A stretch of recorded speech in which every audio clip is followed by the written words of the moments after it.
moment of silence.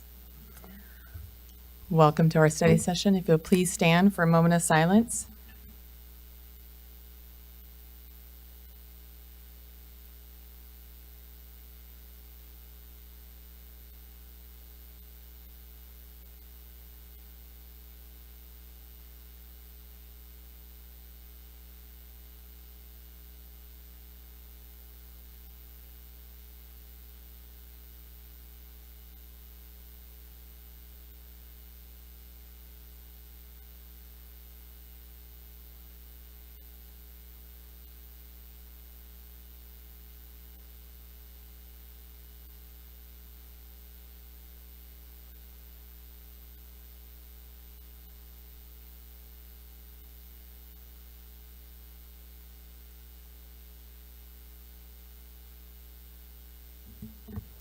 Thank you. You may be seated. I call this meeting to order at 5:01. We would like to excuse Mrs. Walden tonight. And we are going to jump right into the study session this evening in our efforts to facilitate a timely and efficient meeting. Mr. Wing, timekeeper, you ready? All right.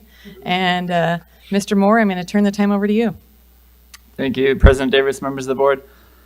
This evening we are presenting a study session on optimizing facilities, or look at Mesa's public schools initiative, strategic reduction initiatives with regards to square footage. So with that, looking at the agenda, I'm going to cover a brief history of Mesa. I had to do a little brushing up on Mesa's history.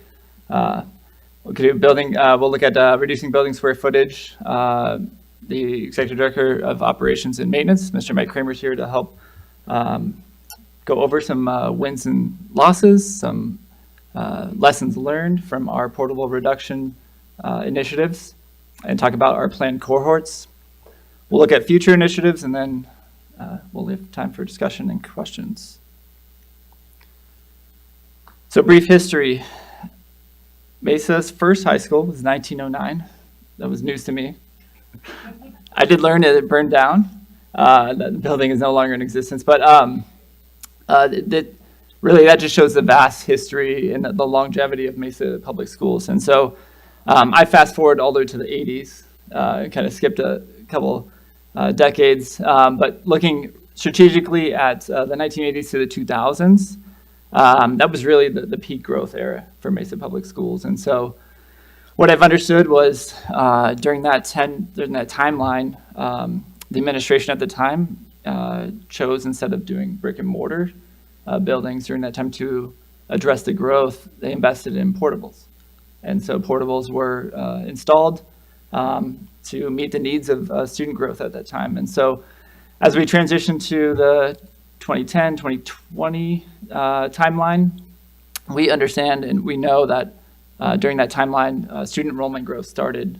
We started seeing some trends with regards to student enrollment growth, and probably early 2006, from what I've seen in terms of student data metrics. And but however, during that time, there was how I'm classifying this as a modernization of facilities, because there was two very important bond initiatives passed in that timeline. First one in 2012, that bond, some of the highlights included the Dobson High School renovation, the Westwood High School renovation. Those were some big investments into our facilities. And again, those investments couldn't have been done without our voters and supporting that initiative. Again, in 2018, our voters in Mesa supported the 2018 bond. That one's more recent, right? I think we can see some of the more recent highlights of that with Mesa High. We have Mountain View. There was a number of security lobbies and infrastructure regarding security enhanced throughout our elementary schools. There was over 80 buses. We also retrofitted buses to have AC, very important in Arizona. And then student laptops were a big initiative with that bond as well. So huge investments into modernizing our facilities, as well as increasing the safety of our facilities during that time frame. Kind of fast forwarding to the 2020, 2025 decade, we can notably note that our enrollment decline started increasing around the COVID timeline. we can see, and it's not been no secret, that our decline has increased, and that pace of increase is something that we're working through and planning through. And that's a big part of this presentation and how we're addressing, not only have we covered how we're addressing it on the staffing side with some of our initiatives, but this presentation will cover how we're addressing it on the facility side in our infrastructure. So those changing community demographics, we anticipate continuing throughout this decade. And so how do we plan and be proactive in our decisions to ensure that we are utilizing taxpayer dollars efficiently, as well as our building space. So with that, one of the initiatives that I did not start, but I will be heavily involved in as we move through this cohort is reducing building square footage with the reduction in student count. Again, thankful for the previous administration for kind of setting me up with putting in a bunch of portables and basically having the ability to, no other district, I would say in the state, has the ability to reduce square footage in the means that Mesa has by strategically looking at portables and excess, and at strategically looking at sites that have excess space and looking at that, and by removing a portable, not a brick and mortar school, but looking at a portable building and reducing that square footage and seeing a notably cost savings initiative with that removal. Just a couple highlights. So Mesa Public Schools has 8.3 million square foot of building space. We have approximately 640,000 square feet that was occupied by portables prior to 2025. Mr. Kramer will cover over the 2025 initiative. And our MPS, we have a plan right now to continue to reduce portables over the next 3 years in what we're deeming cohorts. And so 26 and 27, those cohorts will continue to be evaluated as enrollment trends shift over these years. But we have a tentative plan in place, and that plan is ever changing as enrollment changes. So with that, I'm going to turn it over to Mr. Kramer to go over the highlights of, should switch sides, of the portable removal summary for the school year 2024-2025. Thank you, Mr. Moore.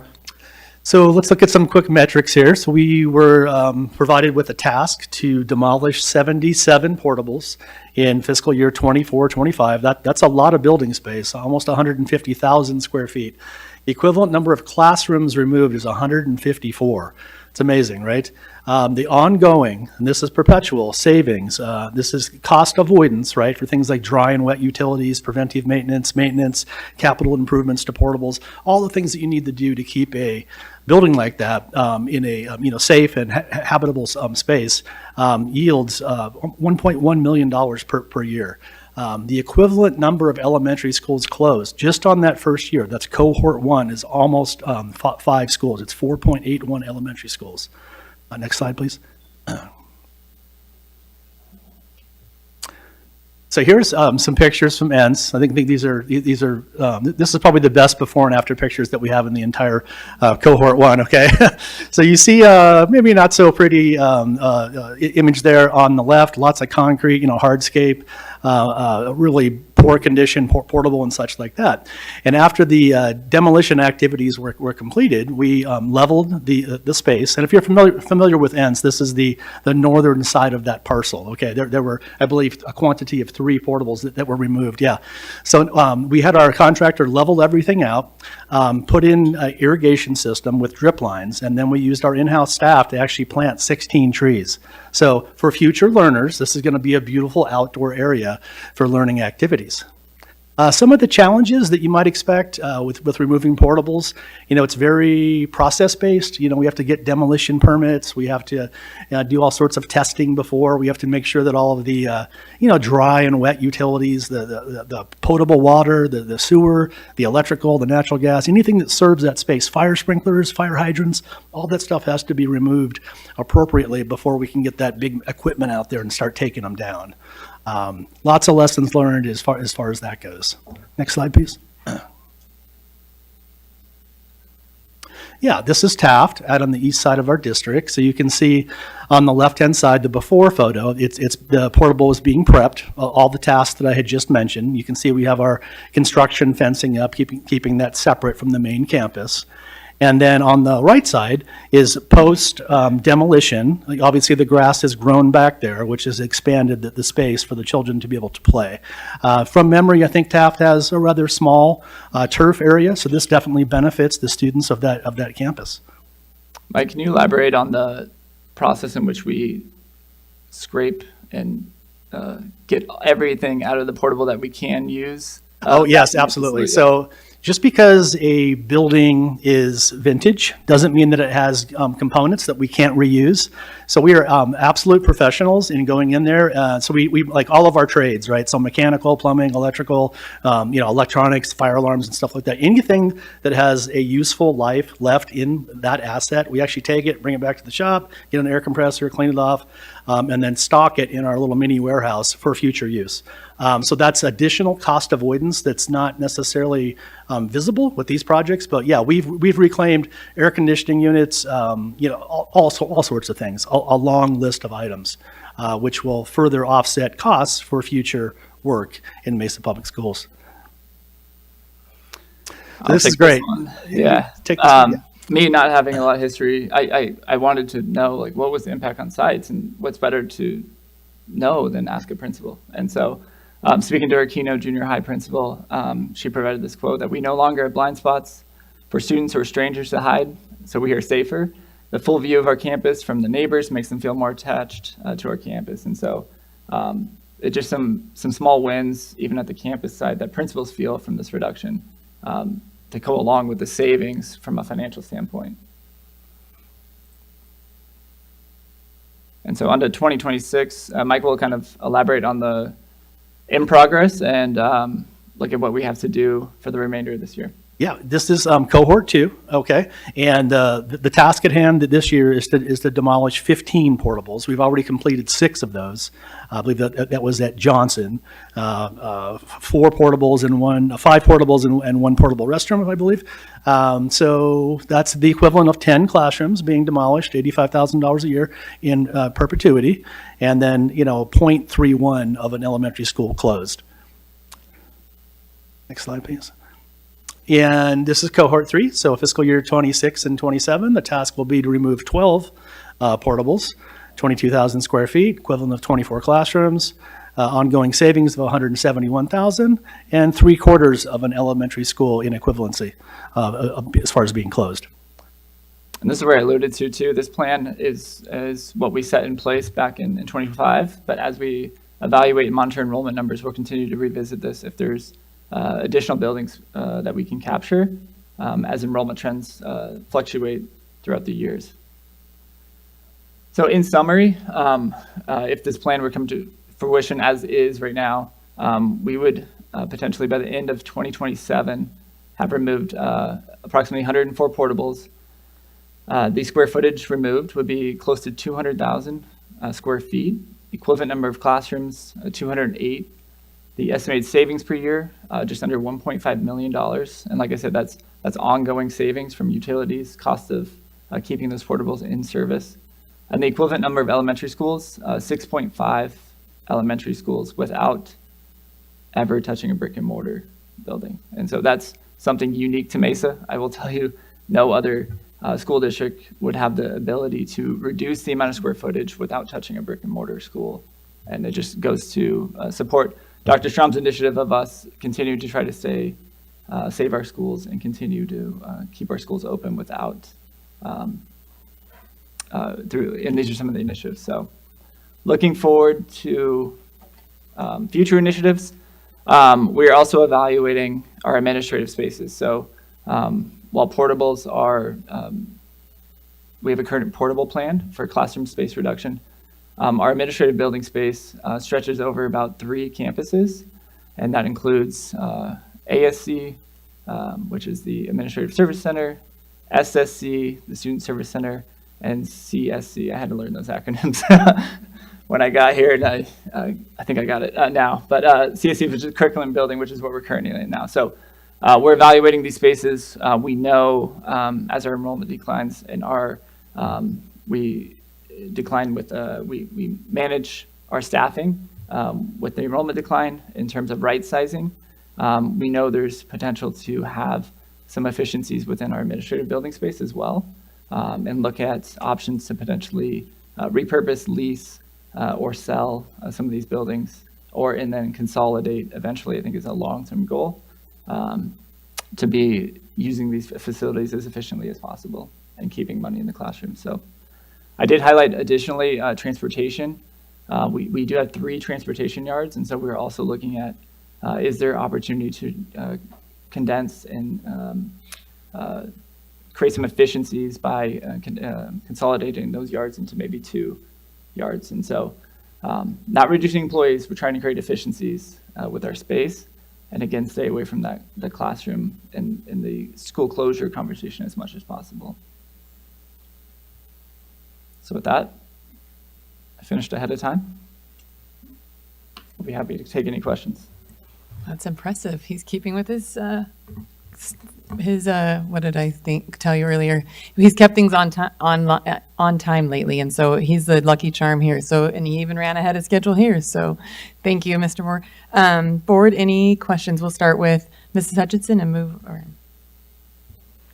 Sure. The question that I have is, where does the savings come from? When we talk about the savings that we have, why are we, where does that savings occur? Absolutely. So that's a combination of utility costs, for the domestic water, the water that you can drink, like at a bubbler in a portable. That's the cost of electricity.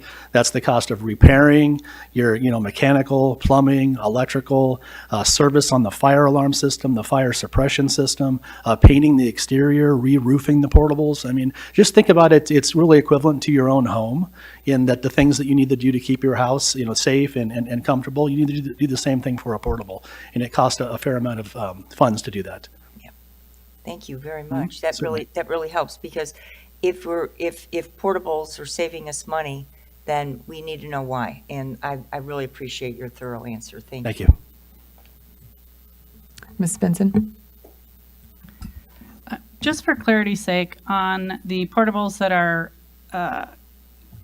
currently this year, we removed 6.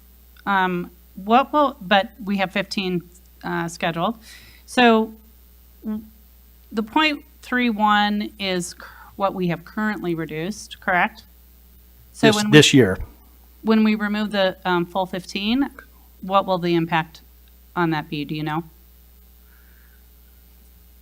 It's about 30 classrooms. A portable is 2 classrooms, so that's 15 times 2. Okay. 30 classrooms. 30 classrooms is an elementary. That's an elementary school. Wow, I could have done the math. Yeah. No, it just helps because, in full transparency, elementary schools, square footage wise, are a little bit bigger, and we're calculating that by the number of classrooms removed, not the square footage that we've removed. So 30 classrooms is about 1 elementary school. Okay, and you may not be able to answer this, but when we're removing portables, I know oftentimes, especially at the elementary level, those classrooms have historically been used for programs that have perhaps traveling teachers, like with the department that I worked in. Frequently, if I went onto a campus, I was in a portable room. So are we actively in the planning process of where are those classrooms, those programs going to be housed on our campuses without interruption to those services? Absolutely. So we collected actually input from each principal directly. We broke it up into 3 cohort groups, cohort 1, 2, and 3, brought them into the ASC, the Administrative Services Building, across maybe 2 or 3 different months, and had them actually fill out a survey, if you will, right, a Google sheet about the opportunities that they might see and also the challenges. So things like band and music, obviously that's an activity that might be loud, right? You might not be able to put it inside your campus. Those were very thoughtfully reviewed. We did not demolish any portables without the permission of the principal that's going to be in the best interest of that particular campus and the educational programs. Yeah, great question, though. And can you speak to our timeline for figuring out how and or, well, actually how we're going to repurpose our 3 administrative buildings? Is there a timeline for? Yeah, well, there's Implementing that. there's a Dr. Strom timeline, and then there's a realistic timeline. So, Which one's better? the fact of the matter is, Miss Kirby is laughing because she is the one that told me that's not realistic. It'll be this timeline. So that's why she's laughing behind me. So should we promote Cameo? We were hoping to get at least the 7th floor of the ASC building, which is where the cabinet level team is over here by January of 26. In reality, we think it's going to be the summer of 26 when everything happens, June and July of 26. And so far, we've cleared out the 4th floor of ASC, which was where R&E was. And you got to remember our 3 goals that we talk about are when we're reducing square footage and how we use square footage to become more efficient, we want to, first of all, use our schools to partner with ourselves. That's number 1 goal. So how do we take programs that are centralized and move them to school sites? There's an advantage to moving them to school sites too, because they become proximally closer, not just to teachers, but also to families, right? So that's 1. 2, how do we partner with educationally adjacent institutions? That's our partnership with like Bezos and Polaris that we've stood up recently. Those are people that are in the education and business. And 3, how do we partner with community building organizations? Those are our 3 goals with our space as we have lived into this excess space reality that we're in, and it's not just Mesa Public Schools. There are school districts throughout the nation who are in this position, and those are our 3 primary goals. And so with that being said, 4th floor is already off at a school site. Research and eval has been moved to school site, and we'll be looking at lease opportunities for that 4th floor.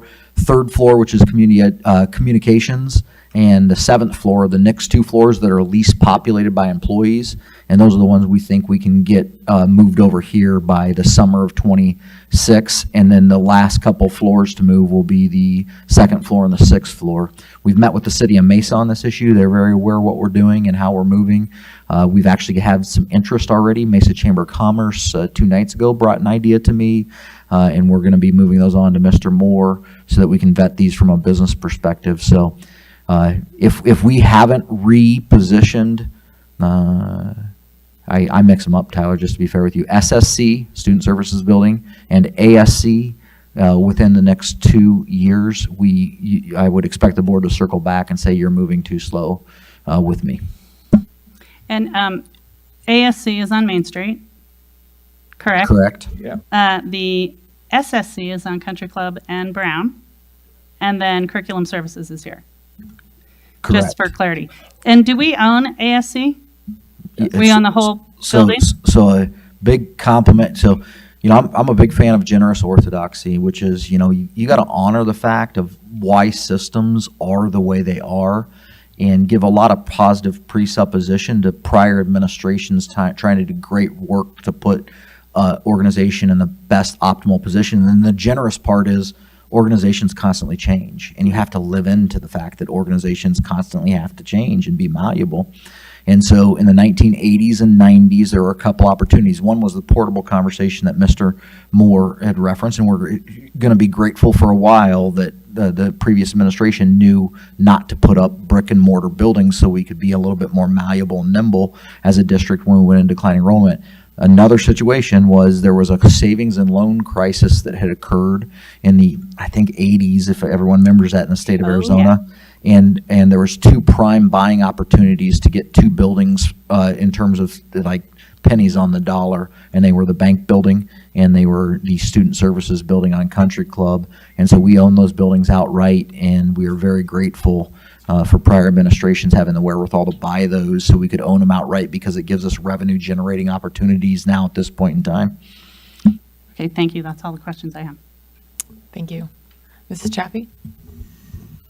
I appreciated Mr. Kramer's comment about the fact that these classrooms do require a lot of maintenance and upkeep. As someone who went to school in the portables in the 80s and 90s in Mesa Public Schools, I know that a lot of kids have passed through those classrooms, and my own home has required a lot of repairs since it was built in the 90s, and it doesn't get nearly the use that our classrooms do every day. So thank you for bringing that up. That's something I always try to remind people when they're like, why do the schools need to be fixed? And I'm like, because hundreds of kids are traveling through them every single day.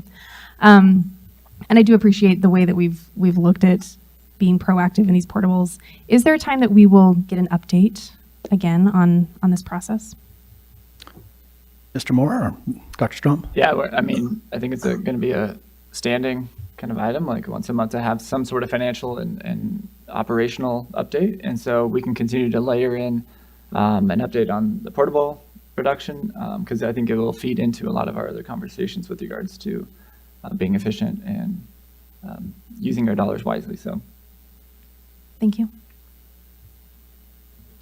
Thank you, and I appreciate the time taken to go over this with us. I do think moving in January probably is a lot cooler than June and July, but I understand why it looks like it'll probably take longer. With that, and I think Dr. Strom mentioned it, what will happen to our buildings that aren't necessarily portables that aren't being used, that when we have some empty spaces in schools, what we're doing with those. What if there's an area that's not being used at all? Are we closing those areas off so we're not using utilities and those types of things in those areas? Yes, that's a practice that we've learned from Scottsdale Unified about 20 years ago. They had a practice of going in and closing out wings. Tempe Union High School District currently has a couple wings that are shut down at a couple of their high schools, and Skyline is an example of that. There's a group of rooms at Skyline that are currently not being used and vacated to help save us on the operational costs, and we'll continue to do that. And what it does is it helps our staff and everyone realize the fact that, hey, our schools are getting smaller. And if you allow everyone, this is no different than your own personal home household. If you keep the amount of space that you have, you will live into it. And when you live into it, then you aren't necessarily using it for the most optimal use case that you possibly could. My wife would be she'd laugh out loud if I talked about her sewing room right now, because to her it's optimal, but to me it's not optimal. But you understand the idea. If there's space available, people will move into it. So. Agreed. I get that at home from my children. I do think that we should probably have a book written on what was found when those portables were removed from some of those that were there since the 60s, I know. Definitely, yes. Board members, any other questions? Okay. Well, thank you so much, Mr. Moore and Mr. Kramer. We appreciate it. Any other comments, thoughts? I have a point of clarification out of Mr. Moore and Mr. Kramer. That we're calling the three cohorts that you just talked about are the cohorts that were 70 schools that were 70% and less utilized. Is that one, or does that include the newest cohort that we took through the process this spring? We're interpreting that based upon the 3 years, basically. Yeah. Yes. Yeah. So the reason I asked that clarifying question, please know that this last spring we worked with a whole nother group of schools that are in between 70 to 90% utilization. And so this was the very first group that we're doing in 3 years. And now we're working with the next set of schools that some of those schools may be add-ons to 27. Some of them may be things that portables we eliminate in 28 or 29. So there's another group of schools going through that same process. And then the only schools that haven't gone through that process then after this year will be the schools that are above 90% utilization. And you wouldn't want to take away portables from schools that are 90% and higher utilized. So. Thank you. Ms. Hutchinson? Yeah, piggybacking on your comments, Dr. Strom, I know that at Red Mountain, there was like the social studies department was in the portables that faced the softball and baseball field. I was one of those teachers and I loved being out there. But those portables are still being used. I mean, because Red Mountain is at capacity, right? And previously we had talked about perhaps in our next bond, building a brick and mortar to replace the portables that are being used by particularly academic subjects, but even in the arts, it would be optimal because, frankly, in elementary schools, orchestras performing in the low ceiling portables just look at those ceilings where the bows have gone up, right? It's not necessarily optimal, not great for sound either. So I'm wondering, do we have plans for the future in perhaps replacing portables on campuses where the need is great to support the program with brick and mortar buildings? The answer to that is yes. We worked with Red Mountain High School in specific and went through the master planning process and are excited about the development plans that have occurred with community involved from a master planning perspective. We just need the capital revenue to execute on those master plans. So So those plans are still in the works. still Very much so. still viable and still in the works, yes. Thank you very much. I just wanted to make sure that we were still thinking about how we were supporting programs. Thank you. Any other questions? Okay, seeing none, do I have a motion to adjourn the meeting? So moved. Do I have a second? Seconded.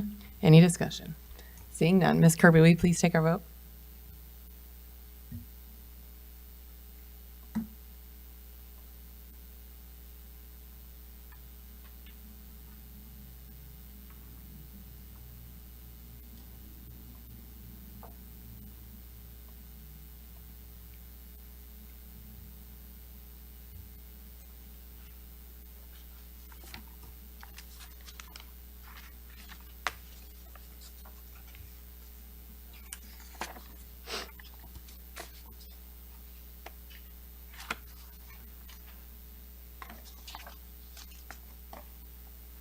With a vote of 4 yeas, the meeting is adjourned at 5:32. We will be back at 6 o'clock for the regular meeting. Thank you.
Good evening. I'd like to call this meeting to order at 6 o'clock. A quick reminder, any citizen who that wishes to speak on an agenda item or at call to the public must complete a sign-in sheet in the lobby prior to public comment on the board agenda. This evening, the presentation of colors will be led by Dobson High School, JROTC cadets Cedric Benali, Vanessa Land, Guadalupe Martinez, Tanner Miller, and the pledge will be led by Cadet Lila Escalante. After the pledge, please remain standing for the national anthem, which is recorded and features the Mesa Academy for Advanced Studies Combined Band and Orchestra.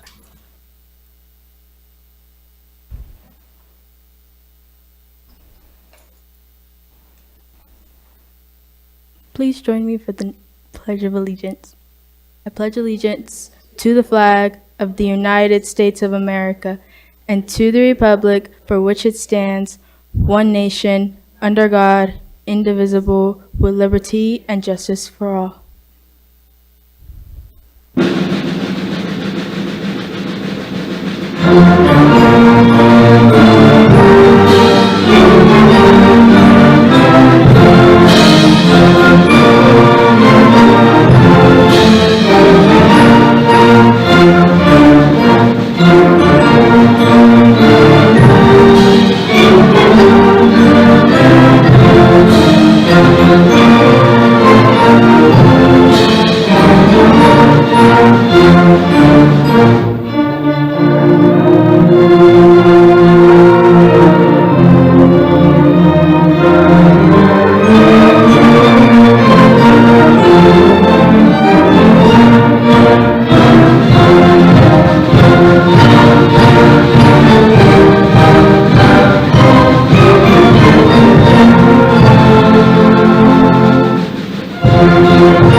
Thank you. You may be seated. And thank you, Dobson JROTC, for being here this night.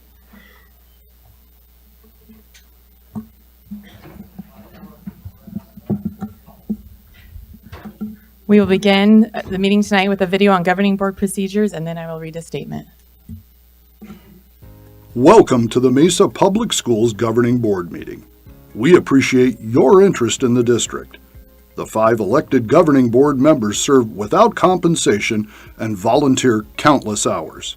The president and the clerk of the board are elected in January.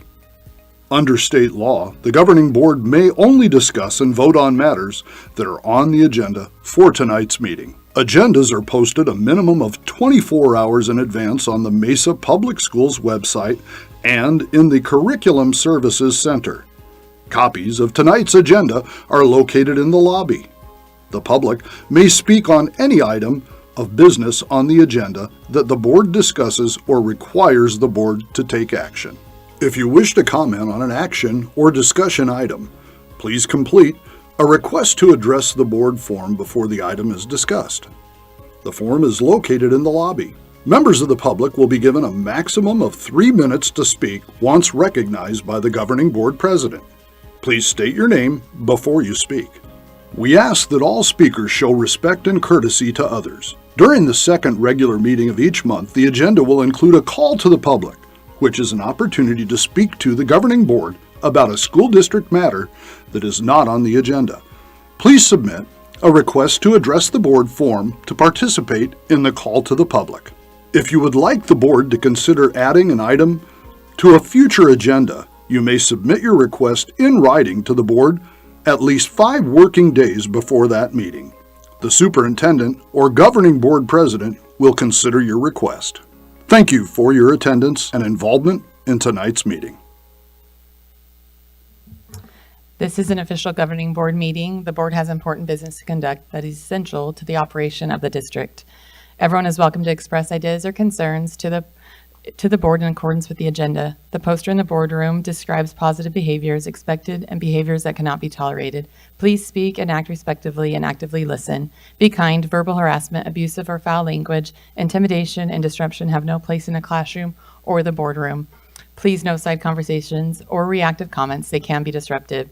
It is the governing board president's responsibility to maintain proper order so the board can conduct its business in an orderly and efficient manner. If you are disruptive or interfere with the conduct of this meeting, you will be asked to leave so the board can conduct the business of the district. We'll move on now to our governing board calendar. Dr. Strong, will you please lead us through?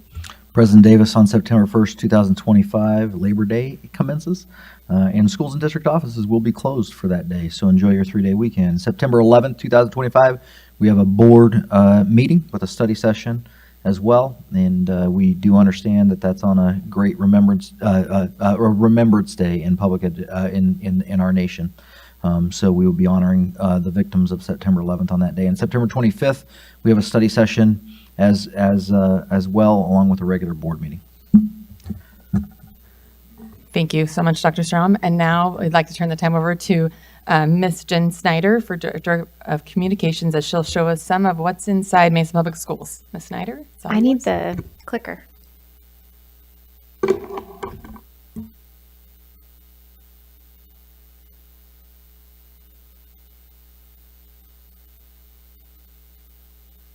Good evening, President Davis, members of the board, Dr. Strom. I'm excited to share some of the things that you can find happening inside schools and around the district.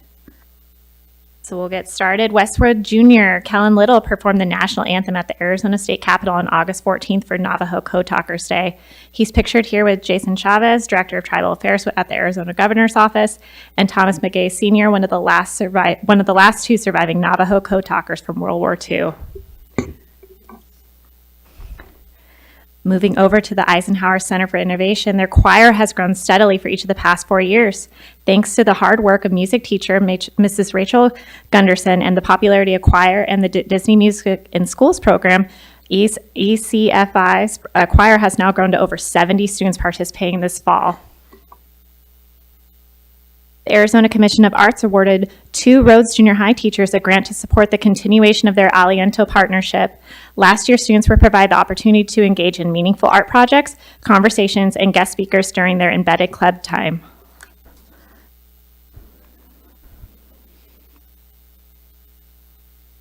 Wrong page. Redmond High School recently received a $915,000 SFD building renewal grant to repair, reline, and replace failing sewer lines in its main academic building. While this project was underway, 2 additional buildings began experiencing similar issues disrupting the educational process. The operations department submitted an additional building grant request to the school's facility division, and while it was still in the queue, they contacted them, the SFD leadership, after consecutive sewer backups, and within 18 hours, they gave special authorization for the school district to move forward with this project. This was a huge win for us, so. And then I wanted to share this Mesa moment that was submitted by John Huckleberry. When a water leak occurred in the Carson Junior High Gymnasium just 30 minutes before tip-off of the girls' basketball season, administrators from both Carson and Rhodes Junior High schools quickly worked together to relocate the games to Rhodes. Transportation rerouted buses to pick up the Carson teams. Rhodes assistant principal Zachary Cadera adjusted his plans to supervise the doubleheader until 7:30 p.m.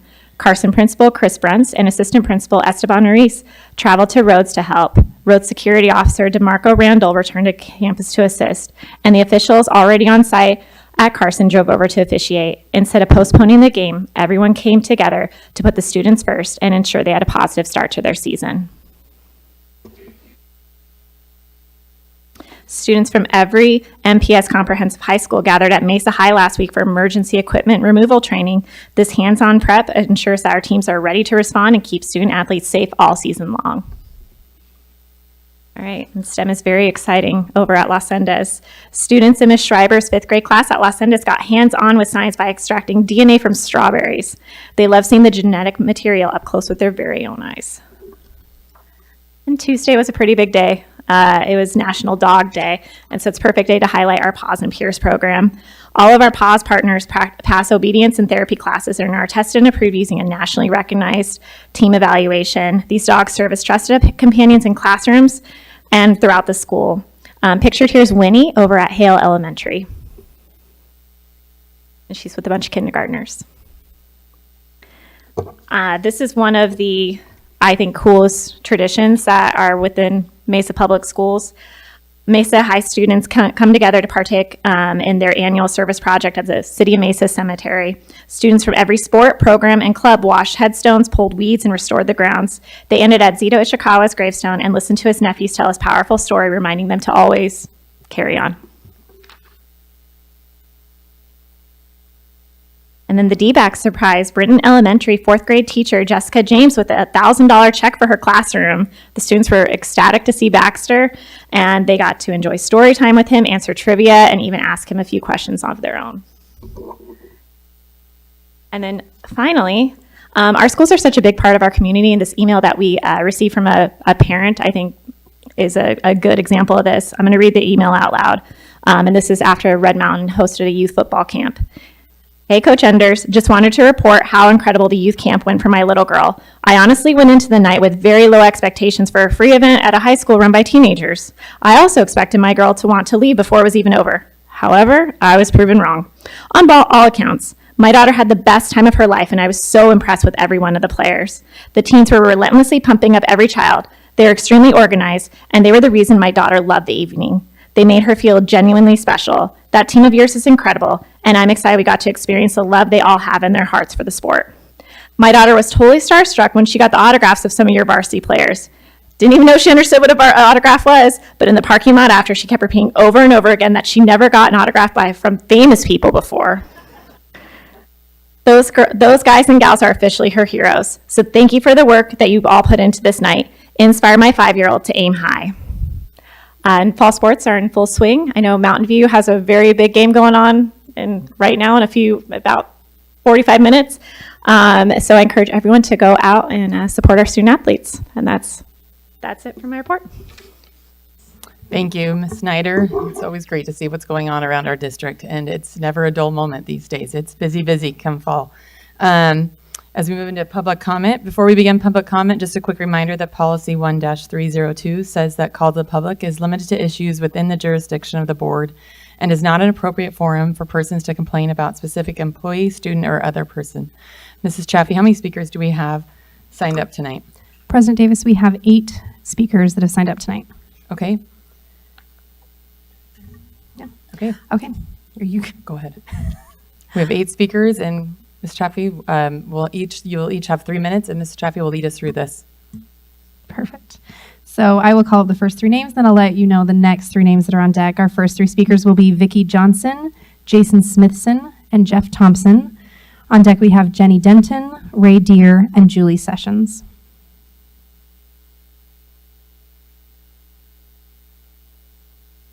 Hi, thank you for taking a moment to hear our concerns or questions. I want to first thank you guys for getting rid of streaming services on the computers. I think that's going to make a big difference in the classrooms. One of my biggest concerns right now is with the block scheduling over at Mountain View. I have a child that goes there, he's a senior, and he's saying that only one of his classes fills the entire hour, and the rest of them, he's got about 45 minutes each class. Not that he's working independently, he's just not working. There's nothing to do. His grades are fine. His assignments are turned in. And so I wanted to ask if there's a way, because I know that's one kid and a couple of his friends that have made comments, if there's a way to survey the kids and survey the teachers to see if they need more support to build their programs, but also to survey the kids to make sure that they feel like their time is being adequately used and fairly used so that we can maximize their schedules. And that's all I have.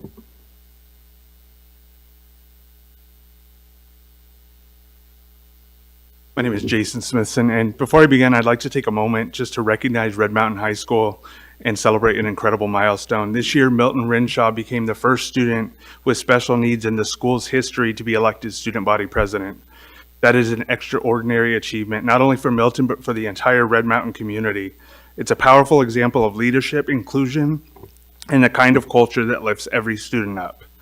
Now, member of the board, Dr. Strom, First, I just want to say thank you. As a parent in the Mesa Public Schools and as a community member, I know how tough your jobs can be. So much of the work you do go unnoticed, and when the hard decisions come, it's often thankless. But I want you to know there are people in this community who see it, who understand it, and who appreciate it. Dr. Strom, I know you stepped into this role and immediately you faced challenges that weren't of your making, a significant budget deficit and the incredibly painful responsibility of layoffs. Those are not easy burdens to carry, and it would be unfair for anyone to define your leadership by them. My hope is that our community gives you the time and the grace to show the vision and leadership that I know you bring.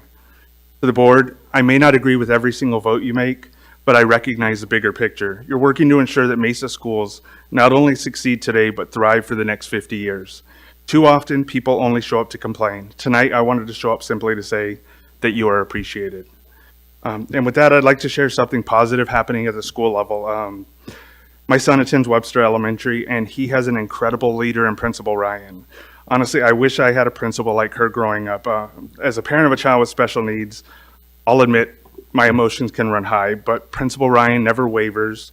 She's calm, thoughtful, and always willing to work to find the right solution. If you're looking for a model of what school leadership should be, you don't need to look any further than Webster. And so, finally, Arizona's law requires that each district governing board or county school superintendent provide special education and related services to all children with disabilities, with those services available through the age of 22, which is also federal law under IDEA. However, there have been an increasing number of instances in the state where our students with special needs are pressured to graduate before they are truly prepared. What assurances can the board offer to parents that our children will be supported through our full educational journey and not required to graduate before they are truly ready? And I just wanted to also ask too that with the study session earlier, I was curious what the cost of the portable removals are and how does that look from a budget perspective? And that's it. Thank you.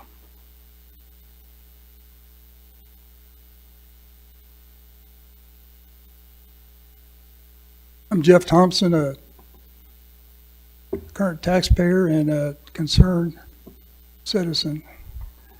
And I come here to commend Dr. Strom tonight. I still am, even though for everybody at home, during the Pledge of Allegiance, we had 5 people in here that wouldn't show respect by putting their hand over their heart.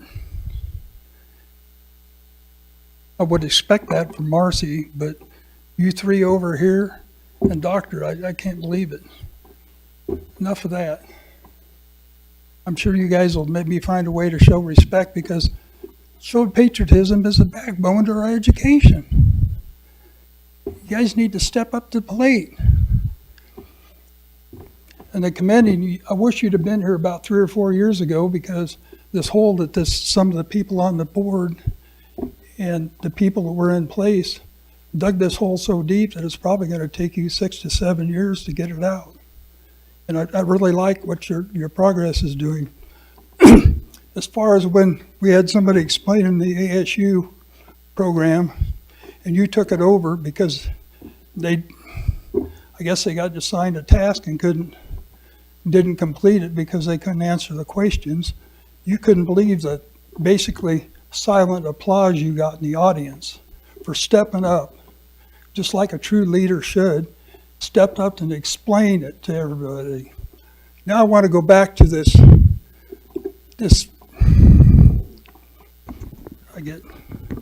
I've had some health issues and I get a little tough to talk sometimes.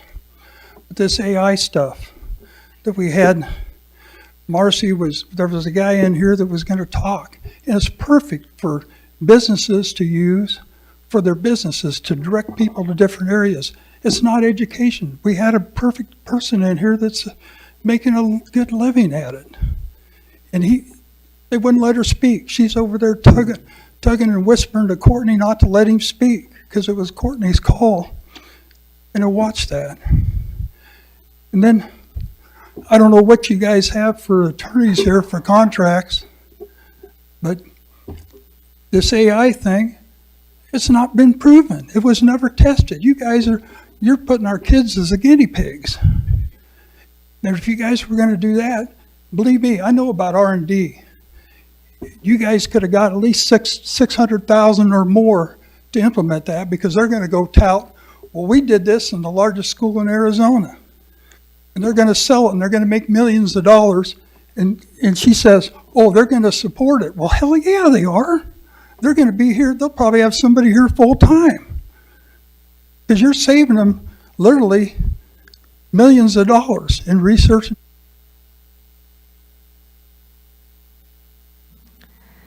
Next, we'll have Jenny Denton, Ray Deere, and Julie Sessions. On deck, we have Kristen Martinez and Brooke Faust. Hello, Mesa Public Schools officials and school board. My name is Jenny Denton. I am a parent and grandparent of students in Mesa Public Schools, and I am a proud teacher at Mountain View High School. This was a spur-of-the-moment decision for me today to come and speak to you.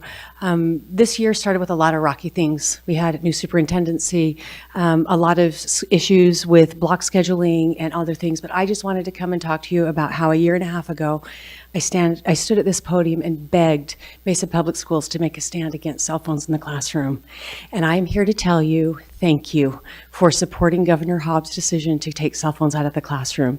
At the high school level, it has made a huge difference. We are not policing those phones. The kids are talking to each other. They're communicating again. And I don't have anything else to say except thank you for removing the role of phone police from our Mesa Public Schools roster from the teachers. Thank you.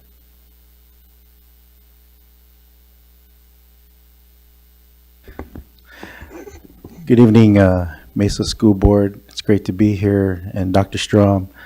I attended last May. My son graduated from Mesa High School, and they had a Native American program. And Ms. Benson and Ms. Hutchinson attended, but I don't remember them announcing your presence, but it was noticeable. Thank you for having support to be there at Westwood High School. I noticed you in the front, and I was waiting for them to recognize you, but maybe I missed it. But thank you for being there. It's good to hear that Native American program is supported by the board. So it was your presence was well needed. So thank you for that. I also ended the school year last year. I brought up some very significant safety issues, and I'm glad to report that Mesa Public School Board address these matters, and we're able to address these significant safety measures that I think would compromise student safety at one of our schools. And I think it's probably school-wide, but I think it opened that discussion of safety and concern, which starts at the top at the site leadership. And I've been getting updates here and there as a community member, and I have one more son in Mesa Public Schools, and we just want the best for our children and their safety. And I know all of you want that, of course, and especially things happening in the nationwide and even in the valley. It's heartbreaking what happened and what's happening. And I'm more of a preventive person. If I see something, I say something, and that's what has been taught. And I just wish that all site leadership would do that, and there would be no repercussions, no reprimands for people reporting, seeing something and saying something. We have to be proactive for our children. So I want to thank the board for addressing these matters in a timely manner. So thank you.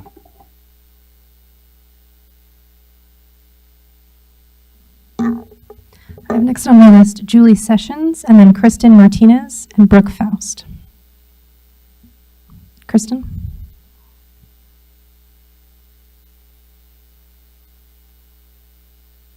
Hello, good evening, ladies and gentlemen, esteemed faculty and fellow parents. Good evening. I'm honored to be here today to speak about the profound impact the band program has had on my family, especially my son, Rylan, who's on the autism spectrum. When Rylan moved from middle school to high school, the transition was a significant milestone for both of us. High school can be overwhelming, but the band program at Dobson High School has been an integral part of his success. Band camp was a lifeline for Rylan. On the very first day, he wasn't just a new student, he was part of a community. The band provided him a built-in support system and a friend group, which made all the difference in his adjustment. This sense of belonging has been crucial for his emotional and social well-being. However, I am here tonight with a concern that affects not just Rylan, but all of the students in the arts program. As you may know, the board recently eliminated class fees, reducing funding for our arts program. including the band. Unfortunately, the band program has not received much funding for its concert band and jazz band classes from the district and have been given $323 to operate 3 concert bands and 3 jazz bands. Unfortunately, due to this, my child will not be able to attend concert festivals this year as the band can only afford to take 1 ensemble of students with the amount provided. Our booster organization, which I am the president of, fundraises year-round to make sure that our students have what they need to be successful, but making up an almost $1,500 deficit from last year in addition to the other parts of the program we fund is just not possible. I'm here tonight to ask where these approved funds have gone and why they have not made their way to our students. As a parent, I didn't mind paying $10 as a class fee for my student to participate in band if that meant that they would be provided the necessary materials and experiences that these programs have provided him. If the district is unable to make up for the loss of funding, I'd ask that class fees be reconsidered going forward. Thank you for your time and continued support of music education in Mesa Public Schools. Together, we can ensure that our children, including those with special needs like Rylan, have the tools and opportunities to succeed. Thank you.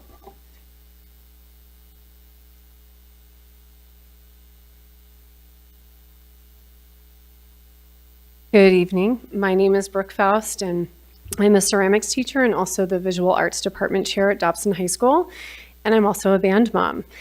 Before I dive into band and course fees, I want to second what the other teacher said about cell phones, so thank you, because it has made a tremendous difference in the classroom. It's an amazing year, so thank you for that. I want to lead with that I feel so grateful to have taught in Mesa Public Schools for 21 years. I've been teaching art at Dobson that entire time, and I've always felt very supported by our leadership in Mesa Public Schools. I also feel very supported by our leadership at Dobson High School. I followed the student fee conversation since the beginning when Joe O'Reilly initiated this conversation and the board took that initial vote. And that was the first time I felt really scared for my students and my job and our programs. So I got involved. I reached out to some board members. I had many conversations with Patrick Walsh. I attended some board meetings, and it was at a December meeting that I remember every board member speaking about the positive impact that the arts had had on their personal lives. And I left that meeting full of hope. And I believed the board and leadership when they said that their plan was to fully fund the arts. And this August, that proved to be true.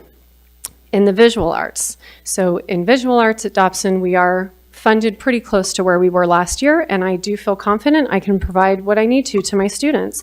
But I was shocked to find out that this wasn't true for our performing arts programs. I believe that this was not intentional, but rather a mistake that can be corrected because in Mesa, we value the arts. Our band program serves all students by strength and need. My son is a junior at Dobson. He plays in the band during the school day. He does marching in the fall, and he does jazz band in the spring. He is a musician. Through band, he's taken on a leadership position that has challenged him and prepared him for college and career. In my classroom, it is my music students who exemplify the essential skills and attitudes outlined by our Portrait of a Graduate, because they practice these skills in band every single day. They are my best communicators. They're my risk takers. They're all about community in those band classes, and I want nothing more than for those band classes to be fully funded.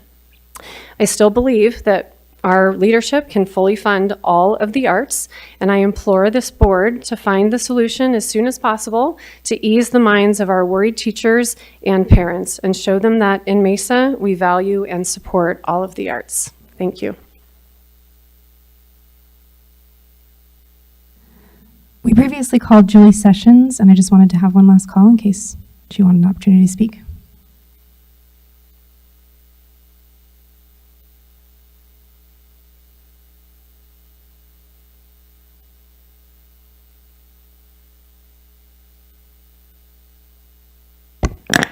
Good evening, Mesa School Board and Superintendent. I'm a longtime Mesa resident parent and teacher of education. I'm here because our school's future depends on inclusive decisions. The redesign rightly prioritizes consulting MPS employees, classified and certified staff with long-term experience, in crafting jobs and descriptions. Their insights are invaluable. But let's go further. Expand consultation to parents and students via accessible joint workshops or online surveys. This way, we can review drafts for classroom impacting roles, like executive directors for special education, incorporating family views on essential skills for student support.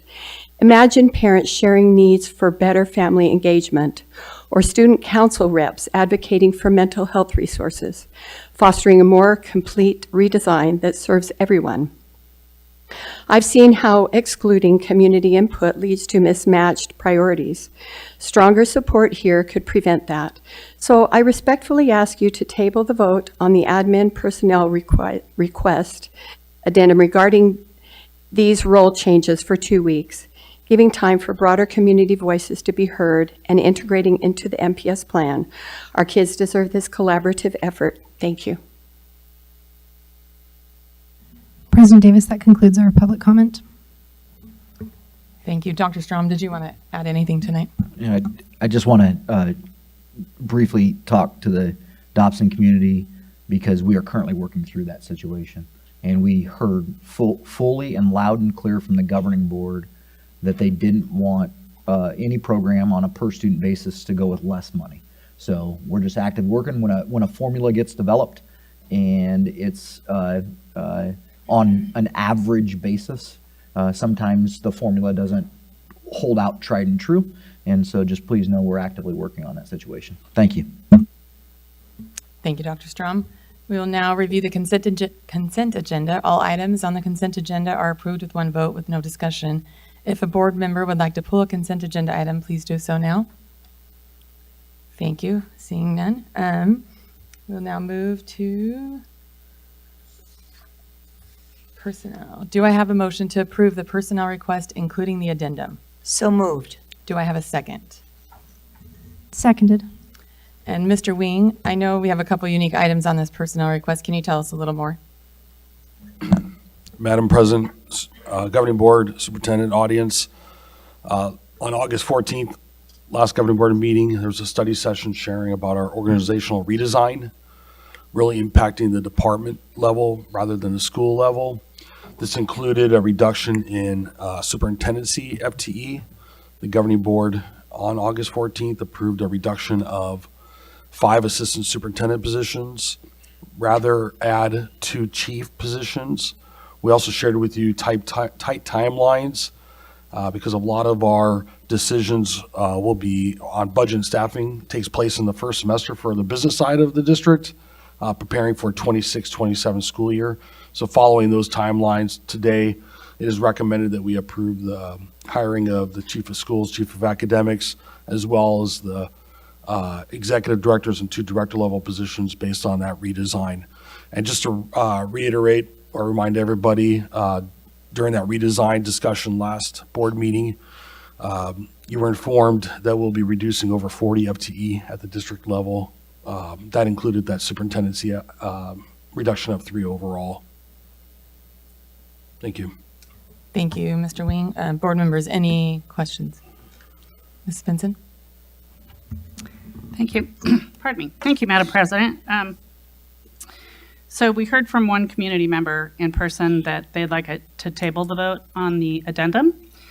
So at some point I'll address that. But I usually don't type up what I'm going to say, but I did this time to make sure I hit the points that the community has sent and the concerns that they have. So while I understand the rationale for having the 2 chief positions hired in a fairly quick manner in order to get the restructuring solidified by calendar year end, several concerns have been raised by our stakeholders. So I'd like to ask Dr. Strom some questions in order to provide the opportunity to address the concerns that have been shared with me. I personally read through the job descriptions of each position. So could you just briefly share how the new job descriptions for the chief of academics and the chief of schools differs from what the current position of teaching and assistant superintendent of teaching and learning and an area superintendent would be? Yes. The chief of schools position is essentially overseeing the systems of leadership and leadership development that we have for our principals and for our assistant principals throughout the district. They will oversee 6 executive directors who they develop systems for within those regions with high expectations for academic outcomes in those regions. So along the chief of school side, the big idea is you have systems of leadership. Down the chief of academic side, what you have is systems of learning. And those systems of learning, which are responsibility of the chief of academics to develop with the executive directors and the directors in that arena, center on how do we get good and reliable data for not only Tier 1 instruction, but MTSS instruction in front of our regional people to lead out the academic learning that needs to occur for kids. How do we get good systems in place for our students who are exceptional, those that happen to have 504s, IEPs, those that are in our programming that includes programming where it's a little more self-contained, and that's through the line of our exceptional student, what we think we're going to call we're still working out naming conventions based on feedback last week, but we think we're going to call it something along the lines of executive director of special student services. And so you can think the top line being the leader of learning, the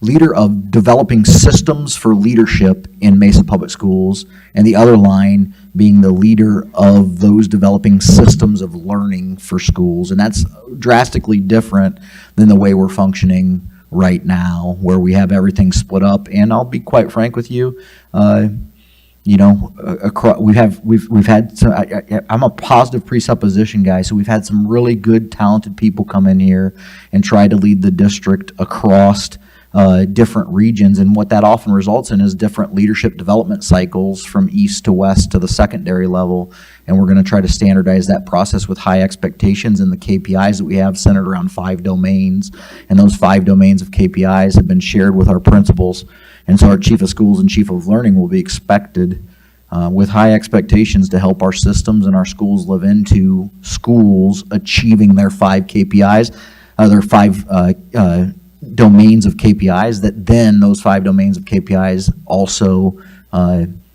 link directly to your governing board goals.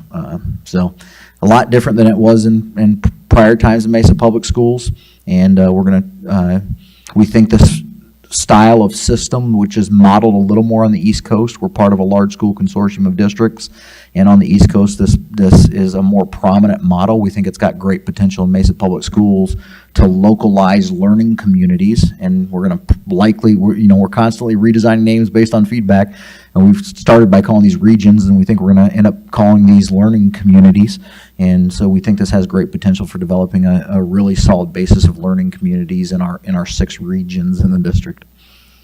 Okay, thank you for that. May I can ask another, or can I have a couple? Is that okay? Yeah. All right, so back in 2011, the district's average student achievement on state assessments for ELA was about 80%.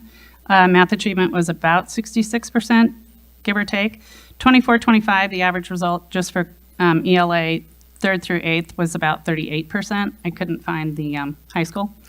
And math was about 32%. So the rationale was shared during the introduction of the restructuring as to why you elected to have internal candidates only, which I totally understand. There is some concern within the community, though, regarding that artificial constraint because of the decade of decline. Now, I don't have any personal animus with either candidate. However, actively involved community members question the selection of these 2 leaders because they've been within the MPS leadership during the decline era. So can you, so they're concerned that perhaps they're not going to be able to pivot to altering the course when needed to improve results for students and to align with what the parents of these students want. So is there anything that you can share that might address that concern? And are there clear metrics that you are going to be putting in place that will be used to hold each chief accountable? So the answer to the latter question, are there clear metrics? The answer is yes. There's 5 domains of KPIs. There's several KPIs, but there's 5 domains of KPIs that apply to our schools. And then as a result, will apply to our regions and our executive directors. And as a result, will apply to our chief of schools and our chief of academics. A couple items, and please know my background is being a director of research and accountability and assessment. I did that for a long while in another district, and I was often referred to as the Joe O'Reilly of that district. So I lived in the realm of Joe O'Reilly. And so I want to just talk a little bit psychometrically about some of the misperceptions that occur when you're comparing data across years. And I don't want the community to hear ever that this means we're not going to have high expectations in Mesa Public Schools. I hope you have seen out of the gate that we've modeled those high expectations by setting school level goals at 5% in math and ELA and a graduation rate increase of 5%. So please don't hear me say we don't have high expectations, but comparing data across years is problematic with assessment scores. Let me explain to you why. The Ames test was the original development of assessment in the state of Arizona. I was a young teacher, it was the early 2000s, and the Ames test, if you remember, was linked to, at that point in time, the Ames test was linked to graduation. You could not graduate high school without passing the Ames examination. And as a result, the very first year that Ames examination was given, the level of rigor on that test for algebra and geometry in particular, the math subject where kids struggled a little bit more, was high. And there was a low pass rate on the exam. And what happened the next year, because of the outcry of the possibility that kids may not graduate high school because of the Ames exam, what happened the next year is the next test cycle came out. In the next test cycle, the cut score was set at a little different level. Cut scores are a thing in testing. And the pass rate on the Ames examination went up, right? Well, that's driven by the fact that the outcome was what? The outcome was that kids needed to graduate and kids had to pass the test in order to graduate. And there are some benefits. I want to be really clear. There are benefits to kids having to pass a test to graduate. They will take a test more seriously if they had to pass it. The downfall is you can ramp up the rigor to tests or ramp down the rigor tests. You've taught, we've all taught, right? You can take tests and make them really hard. You can take tests and make them really easy. And psychometrically, this is called a point biserial value, or it's called a p-value in psychometrics. And so the tests that we are recently giving, double ASA, are more difficult tests in terms of the metrics that we're measuring the test by, item level difficulty, point biserial, p-value, than were once administered a decade ago. In fact, we were just at a conference today where they discussed in 2027, the RFP for state assessment is up again, and the state of Arizona is going to have to go out and RFP for a new assessment vendor. There's a bunch of reasons why you do that. One is to lower costs, right? You want to lower costs of administering these tests. Another reason is that tests are constantly evolving. Back when we took tests, we took 40-question tests, and guess what? Those were the 40 questions. Well, now in computer-based examination, if anyone's ever taken the graduate record exam, guess what happens? As you get more items right, it gets more difficult. And they do that because they can take the scaling process on an assessment, and as you answer harder questions right, it takes the scale and it broadens the scale, because you can say this person's really getting a lot of questions right, so they're achieving a higher and higher scale score. And then the other people that get questions wrong, they get easier and easier questions, and guess what happens? They get easier and easier questions, they get more questions wrong, and they get a lower scale score. And so if you don't know the scaling process, that's an actual term in psychometrics, if you don't know the scaling process for how tests are built, then it's very difficult to compare across year. With all that being said, please hear me say, we all understand that the current proficiency rates in Mesa Public Schools need to increase. There will be KPIs in place, right, for both the schools and the regions, and our chief of schools and our chief of academics will be told that there are high expectations to making the KPIs. All right. Now, with that being said, any good measure set properly will likely be halfway achieved. And so we have to have some grace in that. If we're making improvements towards a goal, that is great news. And sometimes we're going to make the goal, and sometimes we may fall a point short of the goal, but if progress is getting made, we're in good position moving forward. And so I hope that answered as many of your questions, and I know the community's value of saying, hey, we used to have 80% proficiency, now we have 38% proficiency. I understand that's only with the best intentions, with the best possible thoughts for student outcomes involved, but it is an awfully statistical and technical process to compare scores across years. Another concern, with the recent move to the academy model and block scheduling at the high school level, there was some pretty intense community response to that. And many were concerned that their voices in regard to courses, scheduling, curriculum were not being heard. The selection of the internal-only candidates for these two pivotal roles has many anxious that the same atmosphere might continue. So what assurances might you be able to give the community that their input is not only welcomed but valued to leadership, as the work to provide an educational environment appropriate to all students is our priority? We will be constantly setting up systems of checks and balances in the district. We cannot come in, this is a we thing. We can't not come in as a new leadership team and deploy everything in year one. Please trust me when I say these regional models or community learning models will have a system in place where community feedback for that local region will be had on a monthly basis. That'll be one of the expectations of these executive directors, is that we figure out a way to set up regional-based meetings for localized communities to have their input on their local schools, right? Beyond these board meetings, right? Beyond these board meetings that span 200 square miles for a vast swath of the city of Mesa and 550,000, people in our population. So, and then, internally, we do have a vision to have a superintendent's teaching council at some point. We are deploying a lot of things right now, and what I've learned is you deploy too many things in a system at once, and you're going to get the system in a really bad spot quickly. And so we have to strategically go through our day and go, what do we want to deploy this year? And what can we deploy the next year, and what can we deploy the next year?